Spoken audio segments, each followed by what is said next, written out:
Good morning all.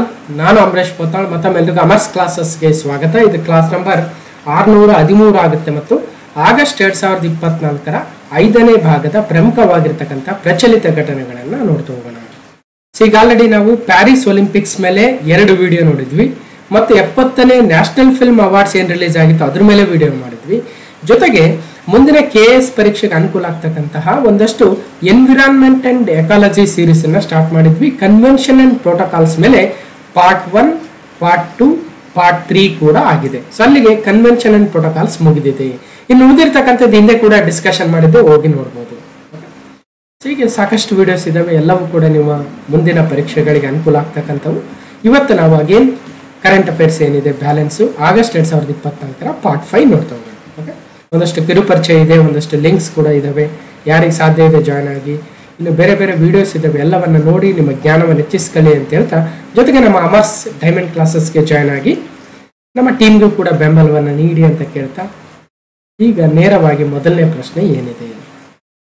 ಇತ್ತೀಚೆಗೆ ಯಾವ ಭಾರತೀಯನು English ಕಾಲುವೆಯನ್ನ ದಾಟಿದ ವಿಶ್ವದ ಅತ್ಯಂತ ಕಿರಿಯ ಪ್ಯಾರಾ ಈಜುಗಾರರಾಗಿದ್ದಾರೆ? Recently which Indian became the youngest para swimmer in the world to cross the English Channel? ಅಲ್ವಾ, ಇಂಗ್ಲಿಷ್ ಚಾನಲ್ ಅನ್ನ ದಾಟಿರ್ತಕ್ಕಂತಹ ಈಜಿರ್ತಕ್ಕಂತಹ ಮೊಟ್ಟ ಮೊದಲ ಭಾರತೀಯರು ಯಾರು ಅಂತ ಬಹಳ ಹಳೆಯ ಪ್ರಶ್ನೆ ಇತ್ತು, ಬಹಳ ಹಿಂದೆ. ನಾವು ಕಾಂಪಿಟೇಟಿವ್ ಎಕ್ಸಾಮ್ ಇನ್ನೂ ಫೀಲ್ಡ್ಗೆ ಎಂಟ್ರಿ ಕೊಟ್ಟಿರಲಿಲ್ಲ. ಅವಾಗಲೇ ಇಂಗ್ಲಿಷ್ ಚಾನಲ್ ಅನ್ನ, ಇಂಗ್ಲಿಷ್ ಕಾಲುವೆಯನ್ನ ದಾಟಿರ್ತಕ್ಕಂಥ ಮೊಟ್ಟ ಮೊದಲ ಭಾರತೀಯ ಪುರುಷ ಈಜುಗಾರ ಯಾರು, ಮಹಿಳಾ ಈಜುಗಾರ್ತಿ ಯಾರು ಅಂತ ಬಹಳ ಫೇಮಸ್ ಎವರ್ ಗ್ರೀನ್ ಕ್ವಶನ್ಸ್ ಇದಾವೆ. ಸೊ ಹೇಳ್ತೀನಿ, ಅದನ್ನು ಕೂಡ ಕವರ್ ಮಾಡ್ತೀನಿ. ಈಗ ಈ ಇಂಗ್ಲಿಷ್ ಕಾಲುವೆಯನ್ನ ದಾಟಿದ ವಿಶ್ವದ ಅತ್ಯಂತ ಕಿರಿಯ ಪ್ಯಾರಾ ಈಜುಗಾರ ಅಂದ್ರೆ ಯಂಗೆಸ್ಟ್ ಪ್ಯಾರಾ ಸ್ವಿಮ್ಮರ್. ಪ್ಯಾರಾ ಅಂದ ತಕ್ಷಣ ಒಂದಷ್ಟು ಯಾವುದೋ ಒಂದು ವಿಕಲಚೇತನವನ್ನ ಹೊಂದಿರಬೇಕವರು. ಸೊ ಅಂತವರು ಇಂತಹ ಸಾಧನೆಯನ್ನ ಮಾಡಿದ್ದಾರೆ, ಅದು ಭಾರತೀಯರು. ಹಾಗಾದ್ರೆ ನಿರಂಜನ್ ಮುಕುಂದನ್, ರಿಮೋ ಸಹಾ, ಸತ್ಯೇಂದ್ರ ಸಿಂಗ್, GR ರೈ ಅಂದ್ರೆ GR ರೈ ಎನ್ನುವ ಒಬ್ಬ ಬಾಲಕಿ ಇವತ್ತಿಂತಹ ಒಂದು ಸಾಧನೆಯನ್ನ ಮಾಡಿದ್ದಾಳೆ. GR Rai 16 year old with autism. Autism ಅಂದ್ರೆ ಅದೊಂದು ಸಣ್ಣ ಕಾಯಿಲೆ ಇದ್ದಂತೆ ಅಲ್ವಾ. ಅವರಿಗೆ ವಯಸ್ಸಿಗೆ ತಕ್ಕಂತೆ ಹಾವಭಾವಗಳ ಬೆಳವಣಿಗೆ, ಹಾವಭಾವಗಳ ಅರ್ಥ ಮಾಡ್ಕೊಳ್ತಕ್ಕಂಥದ್ದು. ವರ್ಡ್ ಆಟಿಸಮ್ ಡೇ ಅಂತ ಬೇರೆ ಬೇರೆ ಕಡೆ ಸಾಕಷ್ಟು ಬಾರಿ ಹೇಳಿದ್ದೀನಿ. ಒಟ್ಟಾರೆಯಾಗಿ autism swimmer 34 kilometre English channel ಅನ್ನ ದಾಟೋ ಮೂಲಕ 150 ವರ್ಷಗಳ ದಾಖಲೆಯನ್ನ ಮುರಿದಿದ್ದಾಳೆ. ಯಾರು? GR Rai. So she diagnosed with autism ಅಂದ್ರೆ ಹೇಳ್ತಾ ಇದೆ ಆಲ್ರೆಡಿ, ಅದೊಂದು ರೀತಿಯ ಕಾಯಿಲೆ. ಹೀಗೆ ಈ ರೀತಿಯ ಇಂಗ್ಲಿಷ್ ಚಾನಲ್ ಅನ್ನ ದಾಟಿರ್ತಕ್ಕಂತಹ ದಾಖಲೆಯನ್ನ ಮಾಡಿದ್ದಾಳೆ ಮತ್ತು 17 ಗಂಟೆ 25 ನಿಮಿಷಗಳಲ್ಲಿಯೇ ಆ ಇಂಗ್ಲಿಷ್ ಕಡಲ್ಗಾಲುವೆಯನ್ನ ದಾಟುವ ಮೂಲಕ youngest and fastest para swimmer ಎನ್ನುವ ದಾಖಲೆಯನ್ನು ಕೂಡ ಮಾಡಿದ್ದಾರೆ. ಬಹಳ ಅತ್ಯಂತ ಕಿರಿಯ ಮತ್ತು ಅತ್ಯಂತ ವೇಗವಾಗಿ ದಾಟಿರ್ತಕ್ಕಂತಹ ಪ್ಯಾರಾ ಸ್ವಿಮ್ಮರ್ ಅಂದ್ರೆ ವಿಕಲಚೇತನ ಒಬ್ಬ ಈಜುಗಾರ್ತಿ ಅನ್ನೋದನ್ನ ಗಮನಿಸಬೇಕು. Indian navy officer Madan Rai ಅವರ ಮಗಳಾಗಿರ್ತಕ್ಕಂತಹ 16 ವರ್ಷದ GR ರೈ ಇಂತಹ ಕಾರ್ಯವನ್ನ, ಇಂತಹ ಒಂದು ದೊಡ್ಡ ದಾಖಲೆಯನ್ನು ಮಾಡಿದ್ದಾಳೆ. ಸೊ ಮುಂಬೈನ 16 ವರ್ಷದ GR ರೈ ಜುಲೈ 28ರಿಂದ 29, 2024ರಂದು 17 ಗಂಟೆ 25 ನಿಮಿಷಗಳಲ್ಲಿ 34 ಕಿಲೋಮೀಟರ್ಗಳನ್ನು ಈಜುವ ಮೂಲಕ ಇಂಗ್ಲಿಷ್ ಚಾನಲ್ ಅನ್ನ ದಾಟಿದ ಅತ್ಯಂತ ಕಿರಿಯ ಮತ್ತು ವೇಗದ ಪ್ಯಾರಾ ಈಜುಗಾರ್ತಿಯಾಗಿ ದಾಖಲೆಯನ್ನ ಬರೆದ್ರು. ಆಟಿಸಮ್ ಸ್ಪೆಕ್ಟ್ರಮ್ ಎನ್ನುವ ಡಿಸಾರ್ಡರ್ ಹೊಂದಿರುವ ಭಾರತೀಯ ನೌಕಾಪಡೆಯ ಸಿಬ್ಬಂದಿಯ ಪುತ್ರಿಯಾಗಿರುವ GR ರೈ ಪಾಕ್ ಜಲಸಂಧಿಯನ್ನು ದಾಟಿದ ದಾಖಲೆಯನ್ನು ಕೂಡ ಹೊಂದಿದ್ದಾರಂತೆ. ಹಾಗಾದ್ರೆ ಇಂಗ್ಲಿಷ್ ಚಾನಲ್ ಯಾವ 2 ದೇಶಗಳನ್ನ ಪ್ರತ್ಯೇಕಿಸುತ್ತದೆ ಅಂತ ಪ್ರಶ್ನೆ ಬರಬಹುದು. ಸೊ ಇಂಗ್ಲೆಂಡ್ ಅನ್ನು ಫ್ರಾನ್ಸ್ ನಿಂದ ಪ್ರತ್ಯೇಕಿಸುತ್ತದೆ. ಇದನ್ನ ಮೊದಲ ಬಾರಿಗೆ ಕ್ಯಾಪ್ಟನ್ ಮ್ಯಾಥ್ಯೂ ವೆಬ್ ಅವರು 1875ರಲ್ಲಿ ಈಜ್ತಾರೆ. ಹಾಗಾದ್ರೆ ಎಲ್ಲಿ ಬರುತ್ತೆ? GR ರೈ ಯಾರು ನೋಡಬಹುದು. ಓಕೆ, ಸರಿ, ಇದು ಇಂಗ್ಲಿಷ್ ಚಾನಲ್. ಇದು ನೋಡಿ ಇಂಗ್ಲಿಷ್ ಚಾನಲ್. ಸೊ ಈ ಕಡೆ ಯುನೈಟೆಡ್ ಕಿಂಗ್ಡಮ್ ಬಂದ್ರೆ ಕೆಳಗಡೆ ಫ್ರಾನ್ಸ್ ಇದೆ.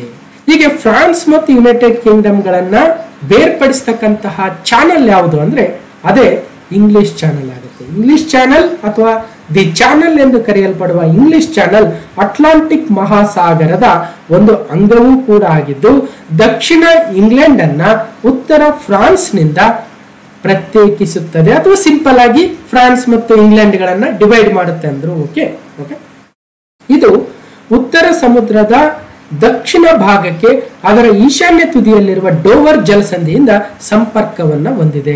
ಇದು ಉತ್ತರ ಸಮುದ್ರ. ಇಲ್ಲಿ ಡೋವರ್ ಜಲಸಂಧಿ ಅಥವಾ ಸ್ಟ್ರೈಟ್ ಆಫ್ ಡೋವರ್ ಅಂತ ಬರುತ್ತೆ. ಇಲ್ಲಿಂದ ಹೀಗೆ 34 ಕಿಲೋಮೀಟರ್ ದೂರ ಇದೆ. ಸಾಮಾನ್ಯವಾಗಿ ಇದರ ಲೆಂತ್ ಇಲ್ಲಿಂದ ಇಲ್ಲಿವರೆಗೆ ಸುಮಾರು 560 ಕಿಲೋಮೀಟರ್ ಇದೆ ಅಂತೆ. 560 ಕಿಲೋಮೀಟರ್ ಅಗಲ ಒಂದೊಂದ್ ಕಡೆ 34 ಕಿಲೋಮೀಟರ್ ಬಂದ್ರೆ ಕೆಲವೊಂದ್ ಕಡೆ 240 ಕಿಲೋಮೀಟರ್ಗಳಷ್ಟು ಅಗಲ ಇದೆ ಅಂತ English channel. It is about 560 kilometres long and varies in the width. Width ಅಲ್ಲಿ ವೇರಿ ಆಗುತ್ತೆ, ಹೌದು ಅಲ್ವಾ? ಈಗ ನೋಡಿ, ನಮ್ಮ ಕಾವೇರಿ ನದಿ ಕೆಲವೊಂದ್ ಕಡೆ ಬಹಳ ಹತ್ತಿರದಲ್ಲಿ ಆಗುತ್ತೆ, ಅದನ್ನ ಮೇಕೆದಾಟು ಅಂತ ಕರಿತೀವಿ. ಇನ್ನೊಂದ್ ಕಡೆ ಬಹಳಷ್ಟು ವೈಡ್ ಆಗಿರುತ್ತೆ, ಆದ್ರೆ ಉದ್ದ ಮಾತ್ರ ಸೇಮ್ ಇರುತ್ತೆ. ಹೀಗೆ ಡೋವರ್ ಜಲಸಂಧಿ ಇಂಗ್ಲಿಷ್ ಚಾನಲ್ ಮತ್ತು ಅಟ್ಲಾಂಟಿಕ್ ಮಹಾಸಾಗರವನ್ನ ನಾರ್ತ್ ಸಿ ಯೊಂದಿಗೆ ಕನೆಕ್ಟ್ ಮಾಡ್ತಕ್ಕಂಥ ಕಾರ್ಯವನ್ನ ಮಾಡುತ್ತೆ English Channel through the strait of Dover ಅಥವಾ ಡೋವರ್ ಜಲಸಂಧಿಯ ಮೂಲಕ. ಎಲ್ಲಿ ಬರುತ್ತೆ ಡೋವರ್ ಜಲಸಂಧಿ ಅಂದ್ರೆ ಇದು ಸ್ಟ್ರೈಟ್ ಆಫ್ ಡೋವರ್ ಕಾಣಿಸ್ಬೋದು. ಇದು ನಾರ್ಥನ್ ಸಿ ಅಥವಾ ನಾರ್ತ್ ಸಿ ಉತ್ತರ ಸಮುದ್ರ, ಇದು ಅಟ್ಲಾಂಟಿಕ್ ಓಷಿಯನ್. ಹೀಗೆ ಅಟ್ಲಾಂಟಿಕ್ ಓಷಿಯನ್ ಅನ್ನ ಉತ್ತರ ಸಮುದ್ರದೊಂದಿಗೆ ಕನೆಕ್ಟ್ ಮಾಡ್ತಕ್ಕಂಥ channel English Channel through the strait of Dover. ಇದು ಫ್ರಾನ್ಸ್, ಇದು ಯುನೈಟೆಡ್ ಕಿಂಗ್ಡಮ್. ಓಕೆ, ಸೊ ಇತ್ತೀಚೆಗೆ ಪ್ಯಾರಿಸ್ ಅಲ್ಲಿ ಒಲಿಂಪಿಕ್ಸ್ ಮುಗಿದಿತ್ತು. ಸೊ ಲಂಡನ್, ವಿಂಬಲ್ಡನ್ ಕೂಡ ಮುಗಿದಿತ್ತು. ಸೊ ಎಲ್ಲಿಂದ ಎಲ್ಲಿ ಸಂಪರ್ಕ ನೋಡಬಹುದು. ಹೀಗೆ ಕ್ಯಾಪ್ಟನ್ ಮ್ಯಾಥ್ಯೂ ವೆಬ್ 21 ಗಂಟೆ 45 ನಿಮಿಷಗಳಲ್ಲಿ 1875 ಆಗಸ್ಟ್ ತಿಂಗಳಲ್ಲಿ ಇಂಗ್ಲೆಂಡ್ ಇಂದ ಫ್ರಾನ್ಸ್ಗೆ ಡೋವರ್ ಜಲಸಂಧಿ ಮೂಲಕ ಈಜಿ ಇಂಗ್ಲಿಷ್ ಚಾನೆಲ್ ದಾಟಿದ ಅಥವಾ ಈಜಿದ ಮೊಟ್ಟ ಮೊದಲ ವ್ಯಕ್ತಿ ಅನಿಸ್ಕೊಳ್ತಾರೆ captain Matthew Webb 1875.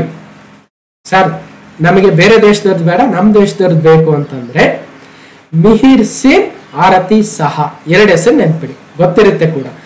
Mihir Sen ಅವರು 1958ರಲ್ಲಿ ಡೋವರ್ ನಿಂದ ಕಲೈಸ್ ವರೆಗೆ, ಇಲ್ಲಿ ಕಾಣಿಸ್ತಾ ಇದೆ ನೋಡಿ, ಇದು ಕಲೈಸ್, ಇದು ಡೋವರ್ ಜಲಸಂಧಿ. ಸೊ ಈ ಭಾಗದಲ್ಲಿ ಮಿಹಿರ್ ಸೇನ್ ಅವರು ಭಾರತೀಯರು 1958ರಲ್ಲಿ ಈ ಇಂಗ್ಲಿಷ್ ಚಾನೆಲ್ ಅನ್ನ ಈಜಿದ ಮೊದಲ ಏಷ್ಯನ್ ಅನ್ಸ್ಕೊಳ್ತಾರೆ ಮತ್ತು ಅತಿ ವೇಗದ ಸಮಯದಲ್ಲಿ ದಾಟಿದ ಭಾರತೀಯರು ಕೂಡ ಅನ್ಸ್ಕೊಳ್ತಾರೆ. ಮೊಟ್ಟ ಮೊದಲ ಭಾರತೀಯರು ಇಂಗ್ಲಿಷ್ ಕಡಲ್ಗಾಲುವೆಯನ್ನು ಈಜಿರ್ತಕ್ಕಂಥವ್ರು ಮಿಹಿರ್ ಸೇನ್ 1958. ಓಕೆ, 14 ಗಂಟೆ 45 ನಿಮಿಷಗಳಲ್ಲಿಯೇ ಈ ಸಾಧನೆಯನ್ನ ಮಾಡಿದ್ರು. ಓಕೆ, ಅದಾದ ನಂತರ 1959ರಲ್ಲಿ ಸೆಪ್ಟೆಂಬರ್ ತಿಂಗಳಲ್ಲಿ ತಮ್ಮ 19ನೇ ವಯಸ್ಸಿನಲ್ಲಿ ಇಂಗ್ಲಿಷ್ ಕಾಲುವೆಯನ್ನು ದಾಟಿ ಏಷ್ಯಾದಲ್ಲಿ ಮೊಟ್ಟ ಮೊದಲ ಮಹಿಳೆ ಮತ್ತು ಭಾರತದ ಮೊಟ್ಟ ಮೊದಲ ಮಹಿಳೆ ಅನಿಸ್ಕೊಳ್ತಾರೆ ಆರತಿ ಸಹಾ 1959, ಮಿಹಿರ್ ಸೇನ್ 1958. ಹಾಗಾದ್ರೆ first person to cross the English channel Matthew Webb 1875. Okay, so ಅದಾದ ನಂತರ Mihir Sen 1958 first Indian, Arati Saha 1950 first Indian women to cross the English channel. Okay, ಯಾರವರು ಅಂದ್ರೆ ಸೊ ಇವರೇ ಮಿಹಿರ್ ಸೇನ್ ಅವರು, ಪದ್ಮಭೂಷಣ ಅವಾರ್ಡಿ.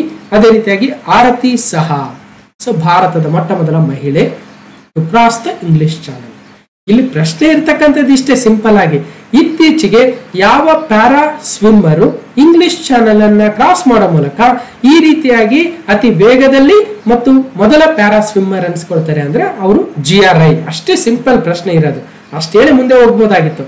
ಆದ್ರೆ ನಿಮ್ಮನ್ನ ಎಲ್ಲಿ ಸ್ಟೇಟ್ ಆಫ್ ಡೋವರ್ ಬರುತ್ತೆ, ಎಲ್ಲಿ ಇಂಗ್ಲಿಷ್ ಚಾನಲ್ ಬರುತ್ತೆ, ಯಾವುದು ನಾರ್ತ್ ಸಿ, ಯಾವುದು ನಾರ್ತ್ ಅಟ್ಲಾಂಟಿಕ್ ಓಷನ್, ಯಾವುದು UK, ಯಾವುದು ಫ್ರಾನ್ಸ್, ಯಾವುದು ಕನೆಕ್ಟ್ ಆಗುತ್ತೆ, ಎಷ್ಟು ಉದ್ದ, ಎಷ್ಟು ಅಗಲ, ಎಷ್ಟು ಬಿಡ್ತು ಅನ್ನೋದನ್ನು ಕೂಡ ಒಂದಷ್ಟು ಗ್ಲಾನ್ಸ್ ಮಾಡಿ ಕೊಡ್ತಕ್ಕಂಥ ಪ್ರಯತ್ನವಾಗಿತ್ತು.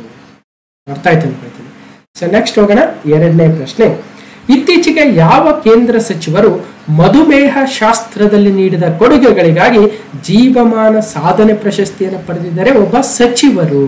Recently, which union minister received the Lifetime Achievement Award for his contributions in diabetology?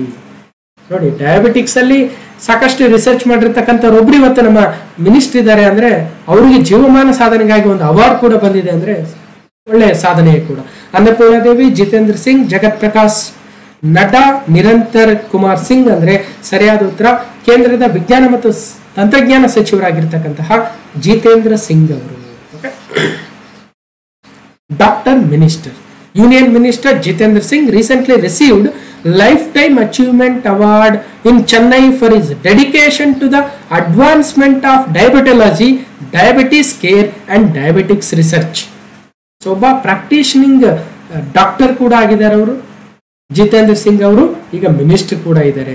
ಅವರು ಈ ಮಧುಮೇಹ ರೋಗಕ್ಕೆ ಸಂಬಂಧಿಸಿದಂತೆ ನೀಡಿದ ಕೊಡುಗೆಗೋಸ್ಕರ ಅವರಿಗೆ ಈ ಲೈಫ್ ಟೈಮ್ ಅಚೀವ್ಮೆಂಟ್ ಅವಾರ್ಡ್ ಅನ್ನು ನೀಡಲಾಗಿದೆ. ಅಂತಾರಾಷ್ಟ್ರೀಯ ವೈದ್ಯಕೀಯ ಸಭೆಯಲ್ಲಿ ಕೇಂದ್ರ ಸಚಿವ ಡಾಕ್ಟರ್ ಜಿತೇಂದ್ರ ಸಿಂಗ್ ಅವರು ಮಧುಮೇಹ ಆರೈಕೆ ಮತ್ತು ಮಧುಮೇಹದ ಸಂಶೋಧನೆಗೆ ನೀಡಿದ ಕೊಡುಗೆಗಳಿಗಾಗಿ ಜೀವಮಾನ ಸಾಧನೆಯ ಪ್ರಶಸ್ತಿಯನ್ನು ನೀಡಿ ಗೌರವಿಸಲಾಗಿದೆ. Okay, so Jitendra Singh minister of science and technology. So DMDSC lifetime contribution award ಯಾರಿಗೆ ಅಂತ ಕೇಳ್ತಾರೆ, ಮಿನಿಸ್ಟ್ರಿ ಯಾರು ಅನ್ನೋದನ್ನ ನೆನಪಿಡಬಹುದು. ಪರಿಸರ ಸುಸ್ಥಿರತೆಯನ್ನು ಉತ್ತೇಜಿಸಲು ಯಾವ ಸಚಿವಾಲಯವು ಇತ್ತೀಚೆಗೆ ಐಡಿಯಾಸ್ ಫಾರ್ ಲೈಫ್ ಉಪಕ್ರಮವನ್ನು ಪ್ರಾರಂಭಿಸಿತು? ಈ ರೀತಿಯಾಗಿ ನೇರವಾಗಿ ವೆಬ್ಸೈಟ್ಗಳಿಂದ ಪ್ರಶ್ನೆಗಳು ಬರ್ತವೆ, ಸ್ವಲ್ಪ ಕೇರ್ಫುಲ್ ಆಗಿರಬೇಕು. Which ministry recently launched the ideas for life initiative to promote the environmental sustainability? ಯಾವ ಮಿನಿಸ್ಟ್ರಿ ಅಂತ ಕೇಳ್ತಾರೆ, ಸರಿಯಾದ ಉತ್ತರ ಕೇಂದ್ರದ ಪರಿಸರ, ಅರಣ್ಯ ಮತ್ತು ಹವಾಮಾನ ಬದಲಾವಣೆ ಸಚಿವಾಲಯ. Minister of environment, forest and climate change Bhupender Yadav ಅವರು ಈಗ ಪ್ರಸ್ತುತ ಕೇಂದ್ರದ ಪರಿಸರ ಖಾತೆ ಸಚಿವರು ಸಿಂಪಲ್ ಆಗಿ, ಅರಣ್ಯ ಖಾತೆ ಸಚಿವರು ಇನ್ನು ಸಿಂಪಲ್ ಆಗಿ, ಹವಾಮಾನ ಬದಲಾವಣೆ ಸಚಿವರು ಇನ್ನು ಸಿಂಪಲ್ ಆಗಿ. ಈ ಮೂರನ್ನು ಸೇರಿಸಿ ಇವತ್ತು ಪರಿಸರ, ಅರಣ್ಯ ಮತ್ತು ಹವಾಮಾನ ಬದಲಾವಣೆ ಸಚಿವಾಲಯ ಅಂತ ಕರೀತಾರೆ, ನೆನ್ಪಿಡಬೇಕು. ಅವರು ಒಂದು ಇನಿಷಿಯೇಟಿವ್ ನ ಒಂದು ಉಪಕ್ರಮವನ್ನ ಇತ್ತೀಚೆಗೆ ತಂದಿದ್ರು, ಅದರ ಹೆಸರು ಐಡಿಯಾಸ್ ಫಾರ್ ಲೈಫ್ ಅಂತ. ಹಾಗಾದ್ರೆ ಯಾವ ಸಚಿವಾಲಯ ಅಂತ ಕೇಳಿಬಿಡ್ತಾರೆ. Minister launches ideas for life initiative to promote the environmental sustainability at IIT Delhi. ಕೇಂದ್ರದ ಸಚಿವರಾಗಿರ್ತಕ್ಕಂತಹ ಶ್ರೀ ಭೂಪೇಂದ್ರ ಯಾದವ್ ಅವರು IIT ಡೆಲ್ಲಿಯಲ್ಲಿ ಮಾತನಾಡುತ್ತಾ ಒಂದು ಇನಿಷಿಯೇಟಿವ್ ಕೂಡ ತಂದ್ರು, ಐಡಿಯಾಸ್ ಫಾರ್ ಲೈಫ್ ಅಂತ. ಸೊ ಈ ಉದ್ದೇಶದಿಂದ ಈ ಸಂದರ್ಭದಲ್ಲಿ ಅವರು ಅಲ್ಲಿನ ವಿದ್ಯಾರ್ಥಿಗಳು, ಅಲ್ಲಿನ ಸಂಶೋಧನಾ ವಿದ್ಯಾರ್ಥಿಗಳು, ಅಲ್ಲಿನ ಫ್ಯಾಕಲ್ಟೀಸು, ಅಲ್ಲಿನ ರಿಸರ್ಚರ್ಸ್ ಬಗ್ಗೆ ಅವರಿಗೆ ಒಂದಷ್ಟು ರಿಕ್ವೆಸ್ಟ್ ಅನ್ನು ಕೂಡ ಮಾಡಿದ್ರು. ಮಿಷನ್ ಲೈಫ್ ಅಂತ ಒಂದು ಇನಿಷಿಯೇಟಿವ್ ಇದೆ ಸರ್ಕಾರದ್ದು, ಲೈಫ್ ಸ್ಟೈಲ್ ಫಾರ್ ಎನ್ವಿರಾನ್ಮೆಂಟ್. ಪರಿಸರಕ್ಕೆ ಪೂರಕವಾಗಿ ನಮ್ಮ ಜೀವನವನ್ನು ನಾವು ರೂಪಿಸಿಕೊಳ್ಬೇಕು. ಅದಕ್ಕೆ ಬೇಕಾಗಿರ್ತಕ್ಕಂತಹ ಕ್ರಿಯೇಟಿವ್ ಐಡಿಯಾಸ್, ಅನ್ಕನ್ವೆನ್ಷನಲ್ ಐಡಿಯಾಸ್ ಅನ್ನ ನೀವು ಕೊಡಬೇಕು ಅಂತ IIT ಡೆಲ್ಲಿಯಲ್ಲಿ ಮಾತನಾಡ್ತಕ್ಕಂಥ ಸಂದರ್ಭದಲ್ಲಿ ಹೇಳಿದ್ದಾರೆ.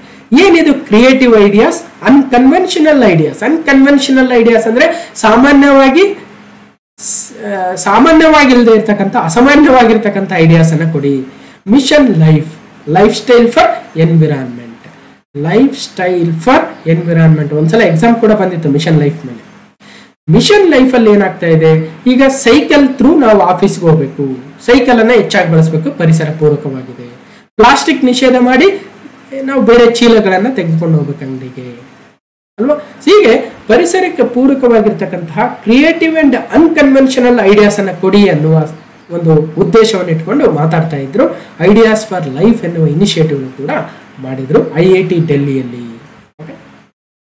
ಐಡಿಯಾಸ್ ಫಾರ್ ಲೈಫ್ ಪೋರ್ಟಲ್ ಕೂಡ ಎನೇಬಲ್ ಮಾಡಿದ್ದಾರೆ. ಅದರಲ್ಲಿ ಪಾರ್ಟಿಸಿಪೆಂಟ್ಸ್ ತಮ್ಮ ಐಡಿಯಾಗಳನ್ನು ಸಬ್ಮಿಟ್ ಮಾಡಬಹುದು. The best contributions across the 7 themes of mission life ಅಂದ್ರೆ ಒಂದು, ಸೇವ್ ವಾಟರ್, ನೀರನ್ನ ಉಳಿಸಬೇಕು, save energy, reduce waste, reduce waste, say no to single use plastics, adopt sustainable food systems, adapt healthy lifestyles. ಹೀಗೆ 7 ವಿವಿಧ ಕ್ಯಾಟಗರಿಯಲ್ಲಿ mission life ಎನ್ನುವ ಒಂದು initiative ನ ತಂದಿದ್ದಾರೆ. ಅದಕ್ಕೆ ನೀವು ಐಡಿಯಾಸ್ ಅನ್ನ ಕೊಡಿ ಅಂತ ಐಡಿಯಾಸ್ ಫಾರ್ ಲೈಫ್ ಎನ್ನುವ ವೆಬ್ ಪೋರ್ಟಲ್ ಅನ್ನು ಕೂಡ ಓಪನ್ ಮಾಡಿದ್ದಾರೆ. ಅದಕ್ಕೆ ನಿಮ್ದೇ ಆಗಿರ್ತಕ್ಕಂಥ ಐಡಿಯಾಸ್ ಇದ್ರೆ ಅವುಗಳನ್ನು ಕೂಡ ಕೊಡಬಹುದು. ಓಕೆ, ಸರಿ. ಮತ್ತೆ ಇದೆ ಪರಿಸರ ಸ್ನೇಹಿ ಜೀವನ ಶೈಲಿಯನ್ನು ಉತ್ತೇಜಿಸುವ ನವೀನ ಆಲೋಚನೆಗಳನ್ನು ಆಹ್ವಾನಿಸಲು IIT ಡೆಲ್ಲಿಯಲ್ಲಿ ಐಡಿಯಾಸ್ ಫಾರ್ ಲೈಫ್ ಉಪಕ್ರಮವನ್ನ ಕೇಂದ್ರದ ಪರಿಸರ ಮತ್ತು ಅರಣ್ಯ ಮತ್ತು ಹವಾಮಾನ ಬದಲಾವಣೆ ಸಚಿವರು ಭೂಪೇಂದ್ರ ಯಾದವ್ ಅವರು ಪ್ರಾರಂಭಿಸಿದ್ರು. ಪೋರ್ಟಲ್ ನೀರನ್ನು ಉಳಿಸೋದು ಹೇಗೆ, ತ್ಯಾಜ್ಯವನ್ನು ಕಡಿಮೆ ಮಾಡೋದು ಹೇಗೆ, ಅಥವಾ ಎನರ್ಜಿಯನ್ನು ಉಳಿಸೋದು ಹೇಗೆ, ಈ ರೀತಿಯ ವಿವಿಧ ವಿಷಯಗಳ ಕುರಿತು ವಿಚಾರಗಳನ್ನು ಸಂಗ್ರಹಿಸುತ್ತೆ ಅಂತ ಹೇಳಿದ್ರು. ಈ ಒಂದು ಇನಿಷಿಯೇಟಿವ್ UGC ಮತ್ತು ಯುನಿಸೆಫ್ ನಂತಹ ಸಂಸ್ಥೆಗಳಿಂದ ಬೆಂಬಲಿತವಾಗಿದ್ದು, ಈ ಉಪಕ್ರಮವು ಪರಿಸರದ ಸುಸ್ಥಿರತೆಗಾಗಿ ಜಾಗತಿಕ ಚಳವಳಿಯನ್ನು ಉತ್ತೇಜಿಸುವ ಗುರಿಯನ್ನು ಹೊಂದಿದೆ. ಸಿಂಪಲ್ ಆಗಿ ideas for life mission life ನ ಒಂದು ಇನಿಷಿಯೇಟಿವ್, ಒಂದು ಪೋರ್ಟಲ್ ಆಗುತ್ತೆ. IIT ಡೆಲ್ಲಿ ಕೇಂದ್ರದ ಅರಣ್ಯ ಖಾತೆ ಸಚಿವರು ಭೂಪೇಂದ್ರ ಯಾದವ್ ಅವರು ಪ್ರಾರಂಭಿಸಿದ್ರು. ಇಷ್ಟು ಮಾಹಿತಿ. ಸೊ ನಿಮ್ಗೆ ಏನಾದ್ರೂ ಐಡಿಯಾ ಇದ್ರೆ ಲಾಗಿನ್ ಆಗಿ ಐಡಿಯಾಸ್ ಅನ್ನ ಕೊಡಿ, ಯಾವ ರೀತಿಯಾಗಿ ಮಾಡಬಹುದು ಅಂತ.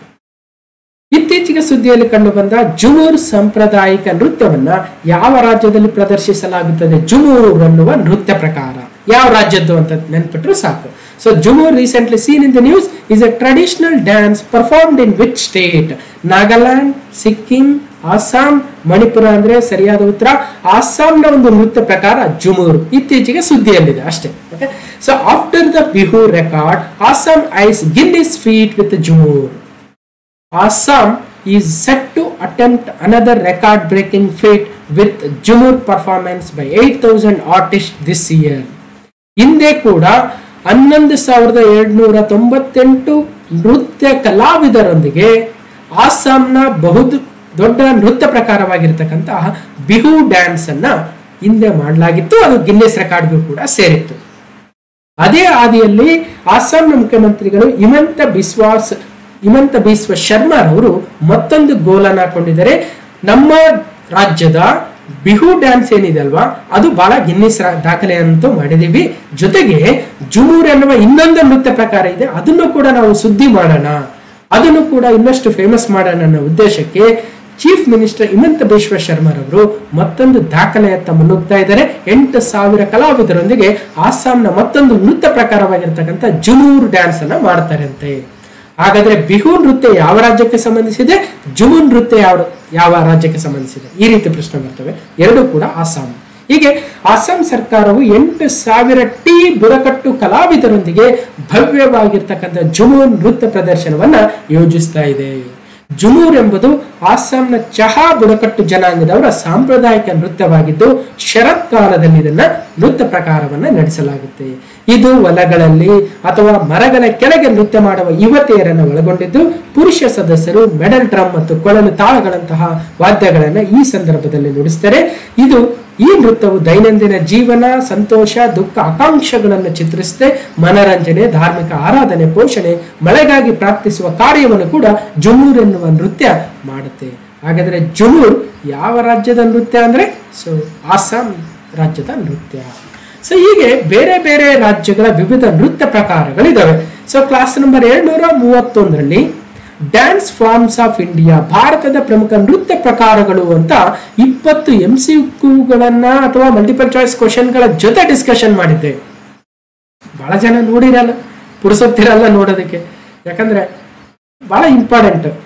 ನಾವೇ ನಮ್ಮ ಬಗ್ಗೆ ಹೇಳ್ಕೊಳ್ಳೋದಕ್ಕಿಂತಲೂ ನಿಮಗೆ ಅರ್ಥ ಆಗಬೇಕು. ಒಂದು ಸಲ ನೋಡ್ಕೊಂಡ್ಬಿಟ್ರೆ ಡ್ಯಾನ್ಸ್ ಫಾರ್ಮ್ಸ್ ಆಫ್ ಇಂಡಿಯಾ, ಅದರಲ್ಲಿ ಭಾರತದಲ್ಲಿರ್ತಕ್ಕಂತಹ 8 ಶಾಸ್ತ್ರೀಯ ನೃತ್ಯ ಪ್ರಕಾರಗಳು ಯಾವ್ಯಾವು?